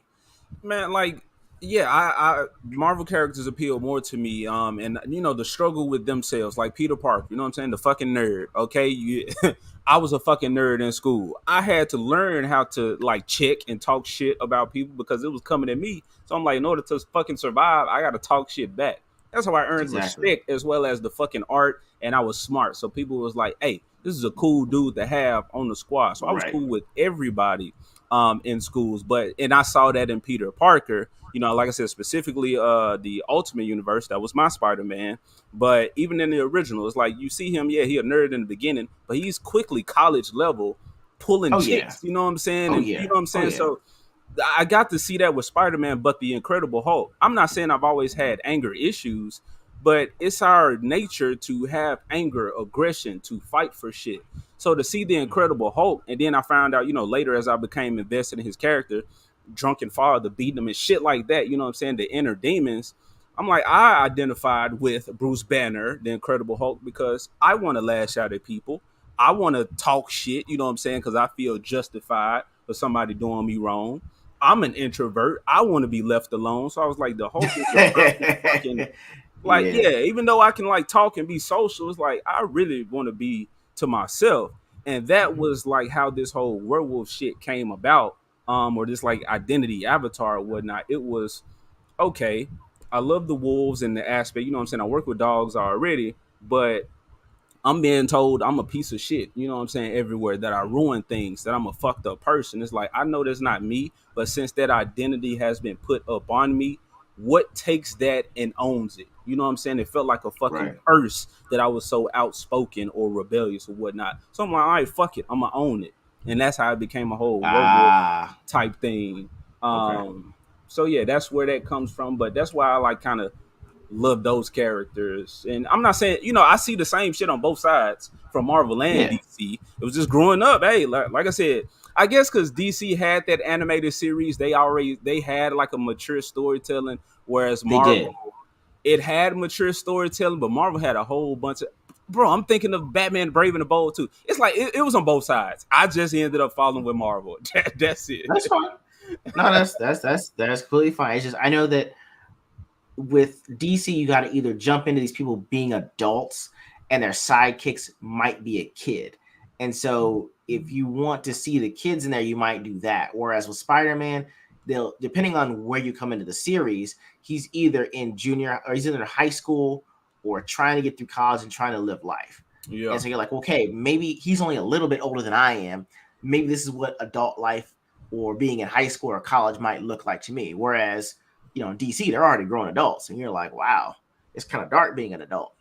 Bro, Don't know and if I then want. Go ahead. yeah, and then like with Peter Parker, I'm like the to take Uncle Ben, the father figure, out of the picture, and then the responsibility of I have to financially take care of my aunt. You know what I'm saying? This person that's been taking care of me, now I have to do that for them financially and like physically, like be Yeah, there for that person. I had a question. In any of the Spider-Man movies with Tom Holland, did he have a job at all? I don't think so. Wow. Everything came So from he Tony Stark. I mean, correct me. I only seen the first one, so I'm not okay. gonna act I like didn't I'm. see any of them. I'm like, I'm trying to think of it. I was like, what? Because I mean, they told us like even in the first Spider-Man movie with Tobey Maguire, ever since he got his spider powers, he was either getting trying to get money or trying to get a job. So I mean, he was trying to be an adult while Who barely being out of high school. you talking about? Tom Holland or No, I'm Peter? talking Peter about before? Tobey Maguire. Oh, okay, okay. Tobey Maguire, even in Amazing Spider-Man, didn't wasn't he working for the Daily Bugle too? Nah, he worked for Dr. Connors. I want to say Doc Connors, Yeah, but but I mean, he had a job. He had responsibilities. no, You no, know no, what I no, mean? no. So he was in high school. Uncle Ben Okay. was taken away from him. I think no, he was still in high school, so he didn't have to get the job just yet. But how he Okay. fell in with Doc Connors was he went to the lab, he snuck in there to get to talk to Gwen, I think, and that's how they kind of formed a relationship. But you see his Okay. smarts. So even that movie, he didn't have the financial responsibility. Okay. But where was Aunt May doing that? And I'm gonna give y'all. I'll say this because now I'm seeing these issues in it.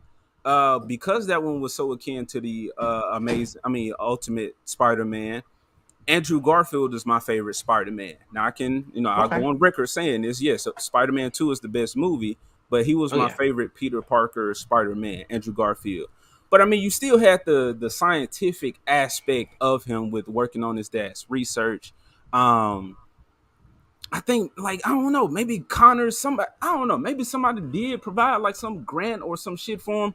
He was still into the science though, unlike what we see with Tom Mm-hmm. Holland, which his aunt just fucking got the money. They live in a high rise building, you know what I'm saying, going to the school, kind of giving Exactly. him Miles Morales' story, Aunt May got and an then OnlyFans. and then having Tony Stark as his financial benefactor. Like, yeah, like everything about Peter was taken away from Tom Right. Holland Spider-Man. I got you.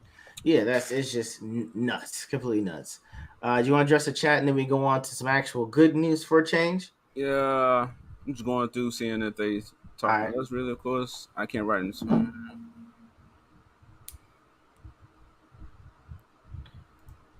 Chris Miller, of course, staying at it, getting no banner and making him relatable. Nope, he inherited everything from Iron Man. See, Okay, I guess, yeah, I guess he which was did. also Marvel in a nutshell. At least they used to be Garfield. LOL, Andrew Garfield. Who the fuck did I say? Yeah, you said it was your favorite Spider-Man. Oh yeah, favorite Spider-Man. Yeah, hands down, hands down. Yep, Okay. I put my Yeah, nuts in man. that one. Fucking amazing. Because Ultimate Spider-Man was more rebellious. He was like he would. I remember him going back and forth with Uncle Ben. He was trying to like sneak off to like parties and shit, trying to be cool. Like yeah. So gonna confess, Garfield fan here, damn straight. And it's funny Oh my because now god. after No Way Home, everybody like, oh, we need a new Spider-Man, Andrew Garfield. Yeah, they Like, no, want I've Garfield been now. loving that dude. Fuck y'all. Ridiculous, All right, man. what we about to get into? We talked about Actually, we talk the about last Ezra one. Miller. Yeah, I mean, yeah, we for the title of the character or the title of today's episode about day shift, sir. All right, so Day Shift. If y'all don't know about Day Shift, uh, I mean, Ego, you knew about it. You told me about it Yeah, actually. So yeah, you it can was take it. on. It was one of the episodes that we did a few weeks Yeah. ago. It finally debuted last night. We're letting y'all know up front. We're not gonna give you any spoilers, but I thought it was an amazing movie. It seemed like I was gonna nitpick on certain aspects of things, but it was really great. For those who have not heard about Day Shift, it stars Jamie Foxx as he starts out as a pool cleaner, but that's actually his front because he's a vampire hunter. And so throughout the movie, you see him trying to kill vampires because there's actually I guess, a monetary gain for the fangs that they collect for them. And so if you're in the union, you get all these premium prices for them. But Jamie Foxx, you learn, and got kicked out of the union, and he's getting these basement prices for those. So he's trying to get back into the union while keeping his family together, while this secret sect of a vampire, which is led by a strong female woman who did a great job, is on the hunt for him. That's as base as I can make the I guess the synopsis of it. But Abomination AJ, what did you think when you saw it? Oh, it's streaming on Netflix for those that don't know. Hey, Abomination AJ, you hear me? Oh, did his internet go out? Oh, bro. Oh no. Hold on, guys. Got some technical difficulties here. And let me see if I can figure this out. Yes, we are frozen here. Let's see if we can get us back in or back on. Give me 1 second, guys, for technical difficulties. Hold on.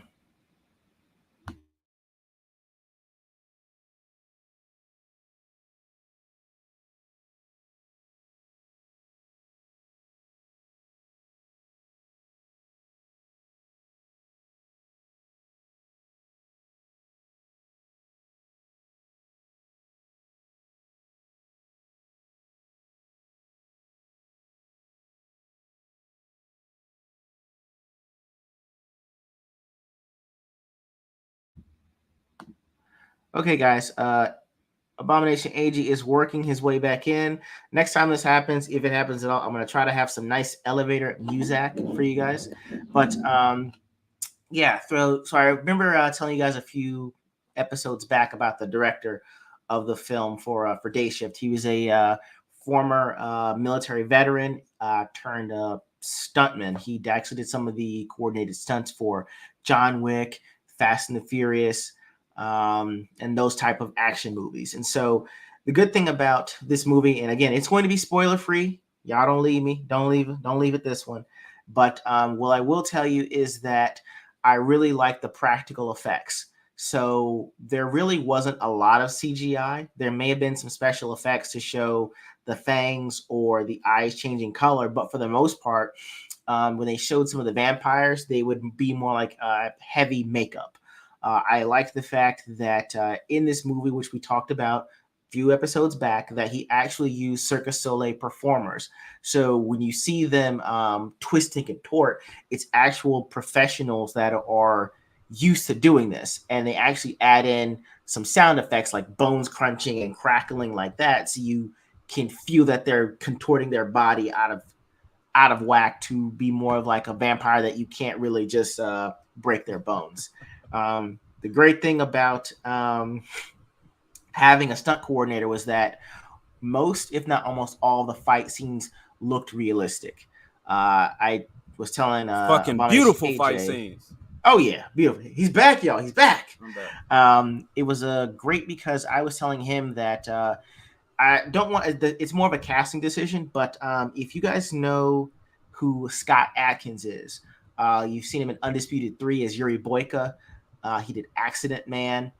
He's a world-renowned martial artist, and his fight scenes were actually some of his actual fight choreography. So some of the kicks you see, some of the stylistic punches, kicks, the flips, all that stuff, it's actually him because that's what he does. He actually is a martial artist. And for those that were big fans of Scott Adkins, when they were first trying to cast the role of Batman for Batman vs. Superman, there was actually a fan petition called Atkins for Batman. It's like from 2013 back, I believe. And so there was a huge push for, at that time, Batman to have a strong martial arts base. And they actually wanted Scott Adkins to be the actor portraying Bruce Wayne. So seeing him in this movie as a vampire killer was amazing. So you got these great, tight, coordinated stunts. You've got contortionists playing the role of vampires. The story was pretty cohesive. And, you still got that representation of the independent boss of the movie, but you weren't having it pushed down your throat.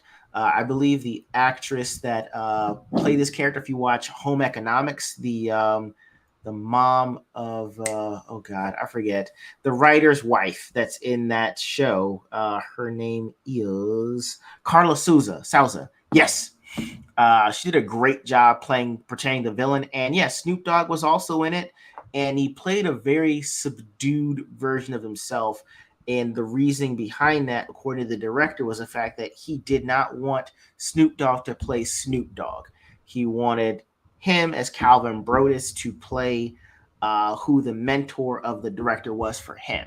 And so even though you see him as Big John and you see Snoop, he's got the cowboy hat, he's got the boots with the spurs and the vest, and he's trying to be a little bit slowed down and subdued and southern. So, I mean, that's as much as I can give on a take from what I've seen. Abomination AJ, what did you see? From the movie, just my thoughts on it. Yeah, I mean, just everything you got, man. Out the gate, I love the fucking movie. Action, it's drop you right in it. You know what I'm saying? Yeah. No build up, no slow drawn out story, no explaining the world to you. We're gonna drop you in and we're gonna tell you what's going on, you know what I'm saying, as it's happening or as needed.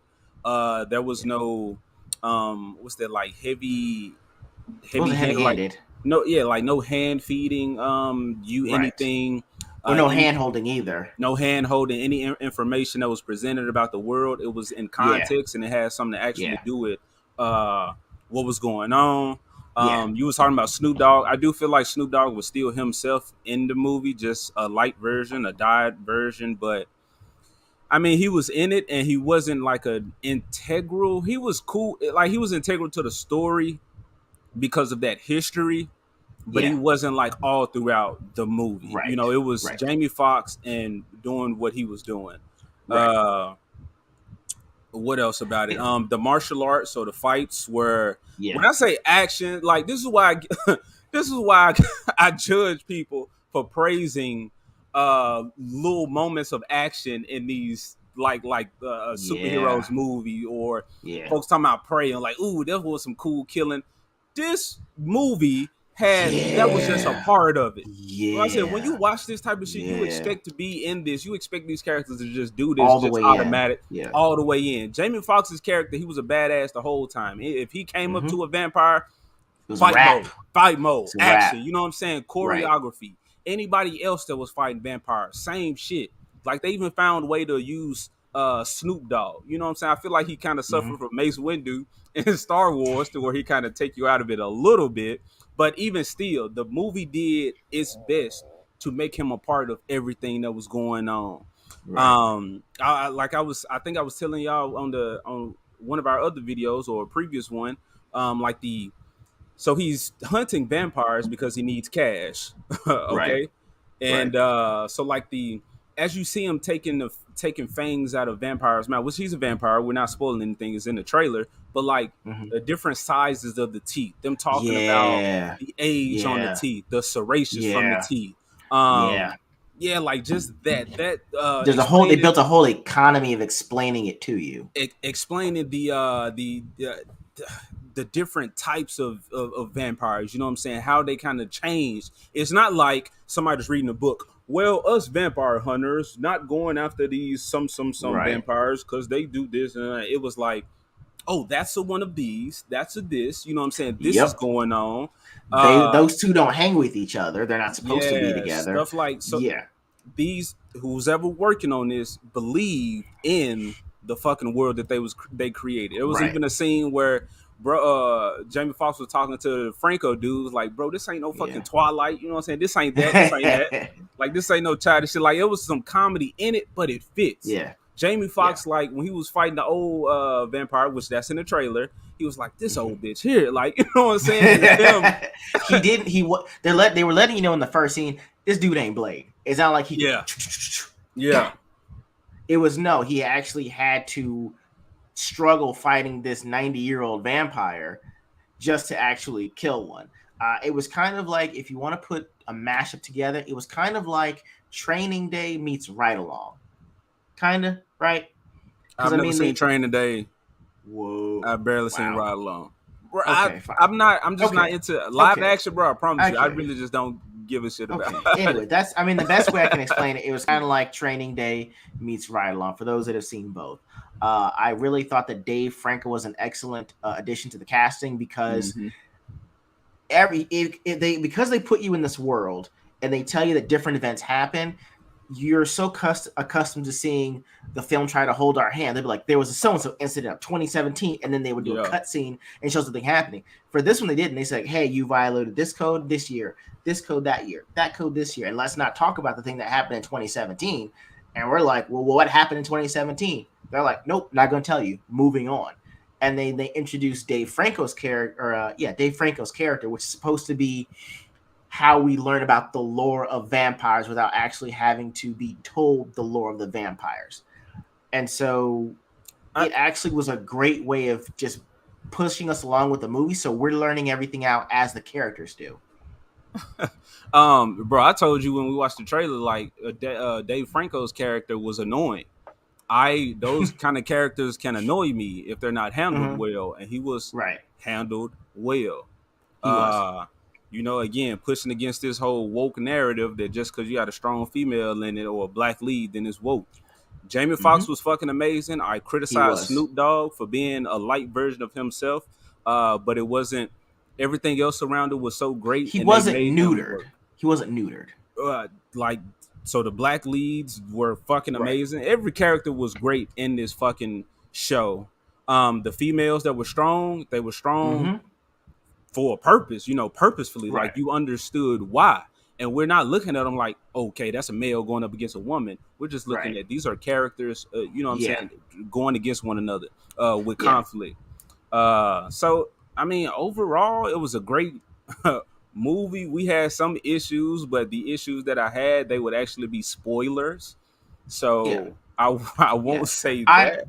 I would say this. I mean, in terms of what you're saying with the women, it was, more of, and again, this is actually in I think the Variety article that we went over a few episodes ago was saying that, the mom is like, well, hey, I'm going to pack up and move to Florida because we don't have enough, we can't afford to live here. And so, he says, hey, I need to make whatever money we need, I will have it in 5 days. And she didn't even question it. I'm not gonna lie, that was kind of weird because anyone would be like, "How you'll come up with all this money in 5 days?" But she actually trusted him. She's like, "Hey, you're still the father of our daughter. I still want you to have a relationship with her, but if we can't afford to live here, we need to move." And so it's a man trying to do everything he can for his family, and the woman is like, "Well, hey, I trust you to make this decision." I know with the main female vampire, she's just like, "Well, hey, I don't care who you are. I'm taking over. You can be either with me or against me." And that's, the typical boss behavior. It wasn't anything like because I'm Latina, I can do this, or because I'm Latina, I'm coming back after you guys. It was more so, hey, I'm coming after you guys because I want to establish a new world order. And that's the end of it. You can either be with it or get dead. She would even say, comprendes, you comprendes. And so she, we know that she's a Latina vampire in the movie, but it wasn't an over representation of it. And I think what you call it that AJ dropped out again. So, I'll just keep talking to you guys. I can't highlight the chat like AJ can, but I will try to highlight a few things what I can. I got Snake Orler was saying Scott Adkins has a YouTube channel. It's pretty great. Agreed. It's amazing. Amazing. And Evar Jant saying you should look up the fight scene between Scott and Michael Jai White from Metal Hurlant, which is amazing. Um, Also, one of the best fight scenes I've ever seen was from Undisputed 3, where Yuri Boyka goes up against, that Venezuelan dude. It was amazing. Let's see what we got here. C4C, what's good? Always good having in the chat and talking. And yes, Halo, I don't know why Abomination AJ has not seen Training Day. It's a classic. As much as I didn't like Denzel Washington having to win an Oscar for being the bad guy in a movie when he's been great in almost everything else, it's still a classic movie, Christopher Miller, Bram Stoker's Dracula. Now that's a vampire. That is. I completely agree because I think that Bram Stoker's Dracula was actually what changed a lot of the lore for vampires that we see today.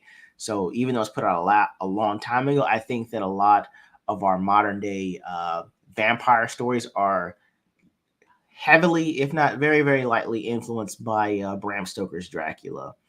Let me see what else we've got in here. And to see.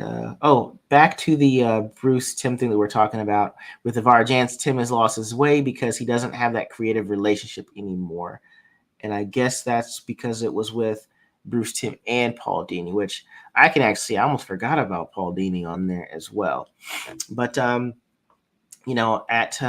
this point, AJ and I usually go over some things on here, but I'm gonna check and see where he's at because his internet is really failing him today. All right, y'all give me like 2 minutes. Give me a second.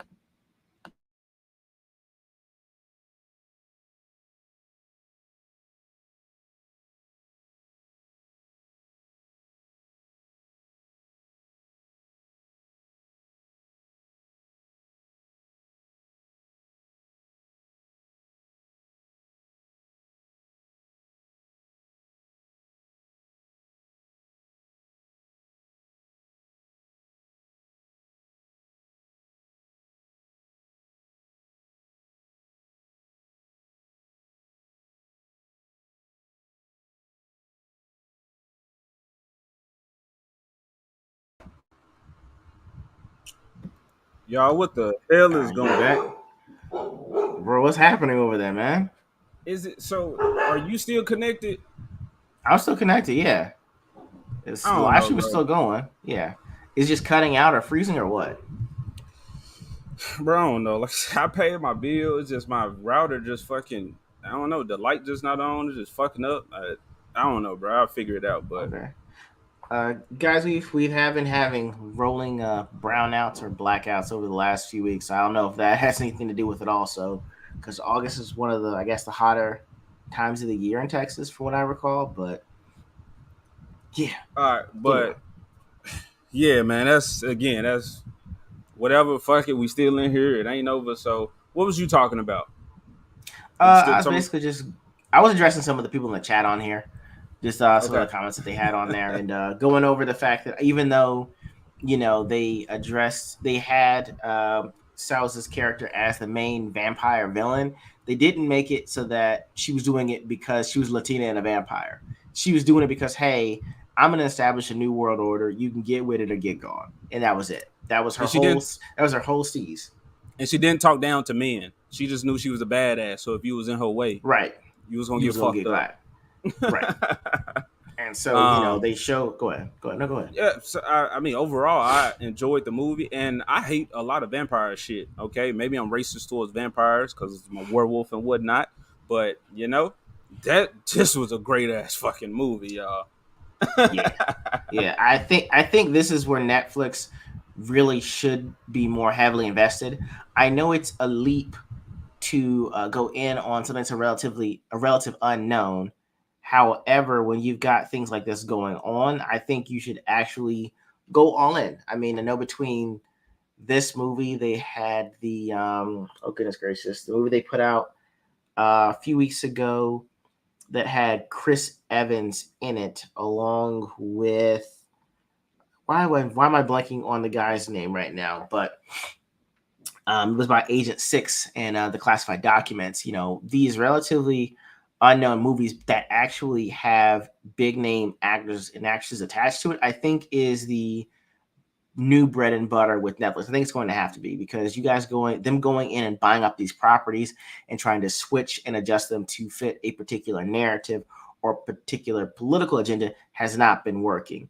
So I would, if I were them, I would go all in on trying to have, hey, if I can attach a big name to this, you know, if I can secure the funding based on that big name and maybe that director, maybe I can put it out because who knew how big Bright was going to be when it first dropped. I mean, they told us it was going to be Will Smith's, Orcs, and in South Central LA. And that's all we knew. And everyone said, you know what?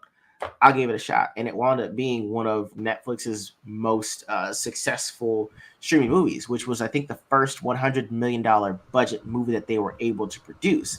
And so I think that the future for Netflix going forward is going to have to be going with these relatively unknown movies, making it specific to streaming, attaching themselves with big name actors and actresses. I know Paramount, Universal, Warner Brothers will all ink actors and actresses to 4 or 5 movie deals. I think that Netflix is going to have to do that going forward to keep the viability.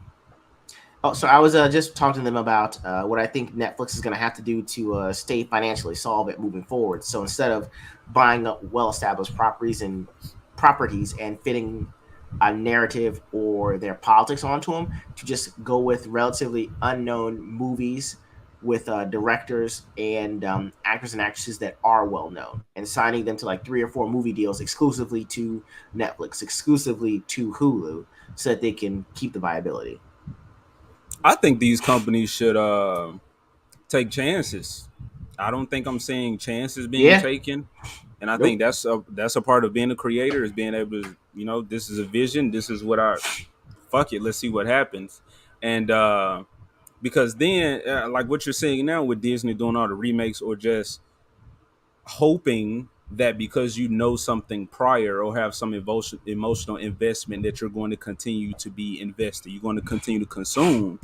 So we're not saying creativity anymore. We're just saying what usurpers. So I think Yeah. that's what, and all these companies are figuring it out. The go woke, go broke shit. Netflix was firing people. The shit that's happening with Yep. Warner Brothers and DC right now. Marvel. Yep. Hey, I give Disney Marvel props for sticking to it. Because if you willing to die on that one, hey, you know what I'm saying? It's you. I don't own Disney. It's Well, I y'all shit. mean, but They don't are they own really taking a Disney chance? either. It's Well, not I, it's not their shit. They came in into a company that was already established, but no, yeah, I mean, what is it because they're telling everyone in America one thing, but they're taking the those titles and those movies down in like the Middle East and Saudi Arabia and stuff. You know what I mean? They're telling us we stand behind you, but it's like, well, no, we still need to get this money, so we're just not going to release it in these other nations, or we're going to delete that scene that you're so proud of. yeah. You know what I mean? So it's like So if you're willing to die on the hill, like die all the way, die yeah, worldwide. right. So that's why I'm like, you know what? This we can say what we think will happen or what they need to do to be fixed, but I'm kind of like, and this is just even in my personal life. If you fuck me over Okay. or let me know how you feel about me, and let it be known that you don't want shit to do with me, cool. Yeah. I'm gonna reciprocate that. So Disney has Okay. made it known that they don't give a fuck about fans and they hate you if you don't agree with them. They've let it known that we pushing gay agenda, that we grooming children. So I'm like, okay, although I used to love you, Disney, fuck you. So I Yeah. mean, I have no attachment to Warner Bros. And DC. That's why I keep saying Ezra Miller, yo boy, and whatnot. But that's some shit that y'all can like really talk about or have to emotionally deal with. But I mean, now just like fuck it, let it die. And while normies are Yeah. keeping them afloat or attention is over there, We'll have shit like Rippaverse and you know what I'm saying, other things coming out. So we'll be building while they distracted. And I'm with it. I'm fine with it. That's why I said like Yeah. I hate what's happening, but if this is how you want it, cool. You don't want my money because I expect better. I deserve more Yep. for you know what I'm saying. We're the reasons that these companies are even as profitable or well known that as they are. You know, because this was all nerd shit at one point. This was all geek shit that nobody else wanted to deal with. This is all man child shit. And but Yeah. now it's they see it so lucrative. Now they're gonna come up. Oh, okay, well we want part in that now. Well, we're gonna take it over now. You don't have to be a part of this anymore. You don't agree with what we're doing. Yeah. So I Yeah. yeah, I said fuck it. Yeah. I will It's all buy it, Disney in the future when it's fucking $1,000, $2,000 or whatever. yeah. I mean, it's always like you used to watch those shows when the local police would do something and they'd be getting ahead on the case. And they'd almost break it, and the FBI steps. It's like, hey, we'll be taking over from here. This is no longer yours. It's no longer your jurisdiction. We're gonna take it from here. And it's Mm-hmm. like it feels like a lot of the companies are acting like they're these bigger agencies that have no idea what the hell they're doing, but just jumping on something because it's trending and wanting to take it to a certain point where it was headed before. So, I see y'all talking about merch. Another order of my stickers just came in.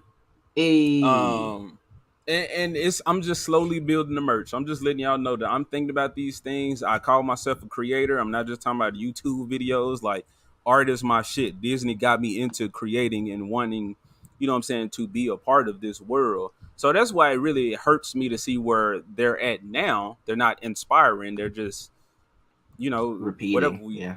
repeating, taking advantage of shit, capitalizing off of something that you're emotionally invested in before.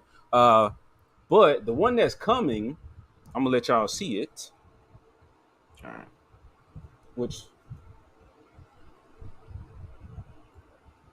my shit wrapped around. But Oh, bro, so I'm this having is vertigo just watching it. like I can't That's turn my. awesome. So that's That's pretty cool. that's an original character of mine. I'm building up this That's world. Ego, you know about it. of So course, and sir. Of course. that's my shit, people. Like cartoons, just wild shit. That's why, like, you know what I'm saying. Ripper can take over superheroes. Ethan Van Sciver can take over the science fiction. I want cartoons. Make cartoons great again. I want to. I respect kids enough to give them some great shit to be invested in. And my plan is to introduce them into my universe, my world with this. But then they should be able to age with the stories. You know what I'm saying? So the graphic, you know, Yeah. like I said, our stuff that we working on, Ego, and as it becomes even more into fruition, like I want to give kids great media, great entertainment, and I want to age my entertainment or make sure that they're entering that more mature storytelling so they can see, okay, this is good kid shit, this is good teen, this is great, you know what I'm saying, young adult shit. To get to I don't want them anyway, but yeah, so that's something I got more coming. Yeah, I'm into the creatures, Hey. supernatural. I'll give y'all backstory on this dude. Yeah, man, it's coming, y'all. It's coming. It's coming. All I'm right. taking over I'm cartoons. all right, and we're working. I'm working also on the hat that I'm gonna have for the Left Eye Ego insignia on it, as well as some cards that have some scanners that let you guys know where I am on Twitter and YouTube. I already got my own action figure from a 3D print, so I mean, if you got cartoons, I'll probably just do action figures, man. Hey, we gonna need the figures. Bro. Again, we need to respect children, and in doing so, I want to give them great entertainment, like I had, contrary to what these companies will tell you. You know, Or I want to make sure that these children have that to grow up with, and not see Miles Morales and Peter Parker and Gwen good Stacy in the lord, same fucking plane of existence. It'd be like, ooh, we just got agreed. all the Spider-Man. Like, nah, I want you to know what greatness is.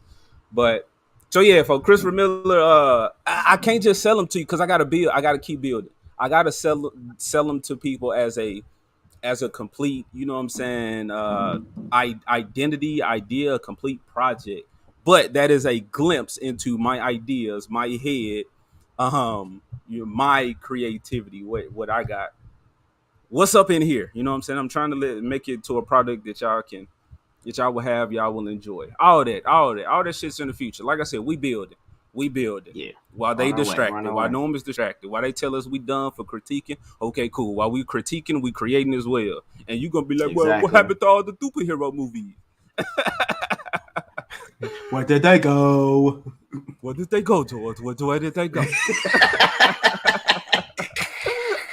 All right, look, man, we could go on and end the stream. I'm having technical Yeah. difficulties. I gotta figure this shit out. But it's been cool, great energy. You people in the fucking chat, we love you guys. Love you guys being Fantastic. here. I love that you love us or the information that we provide. Find value in it. Y'all make this shit high, We love hype, it. energetic, hot, whatever. You know what I'm saying? So, yeah, appreciate y'all. You got some closing remarks, bro? Trying to get out of here. No, man. Thank you guys for sticking with us through the technical difficulties. You know, we're trying to make this as consistent as possible every Saturday, late morning into early afternoon. Again, thank you guys for rocking with us. I'm gonna try to make more content of my own for the channel that I've got, and I know that Abomination AJ's got some things that he's working on as well. But thank you guys for sticking with us and for rocking with us. We really appreciate it. And this show is Saturday mornings because again, like trying to give kids, like I said, great shit or everybody just great entertainment. Period. I want to, or it's in my idea to recreate the Saturday morning vibe. You know what I'm saying? We adults now, so Yeah. instead of cereal, we probably got alcohol and you know what I'm saying, a little drink or whatever. But that Saturday morning, good energy, That good, feel. Yeah. yeah, that we, you know, Friday, okay, we off the Friday high. Now we actually into the weekend having fun. So that's what this is Yeah. about. This is what we trying to do. Like I said, this show is going to keep on evolving. Y'all will see artwork for me and Ego's characters, all that type of stuff. Y'all, it's coming. It's coming. And we're glad y'all here to give it to, to sell it to. You got to make money. Yeah. All We right, love bro. you guys. If you don't have I guess anything else to say, then No, I'm good, man. Hey, yo, Ego out, man. all right.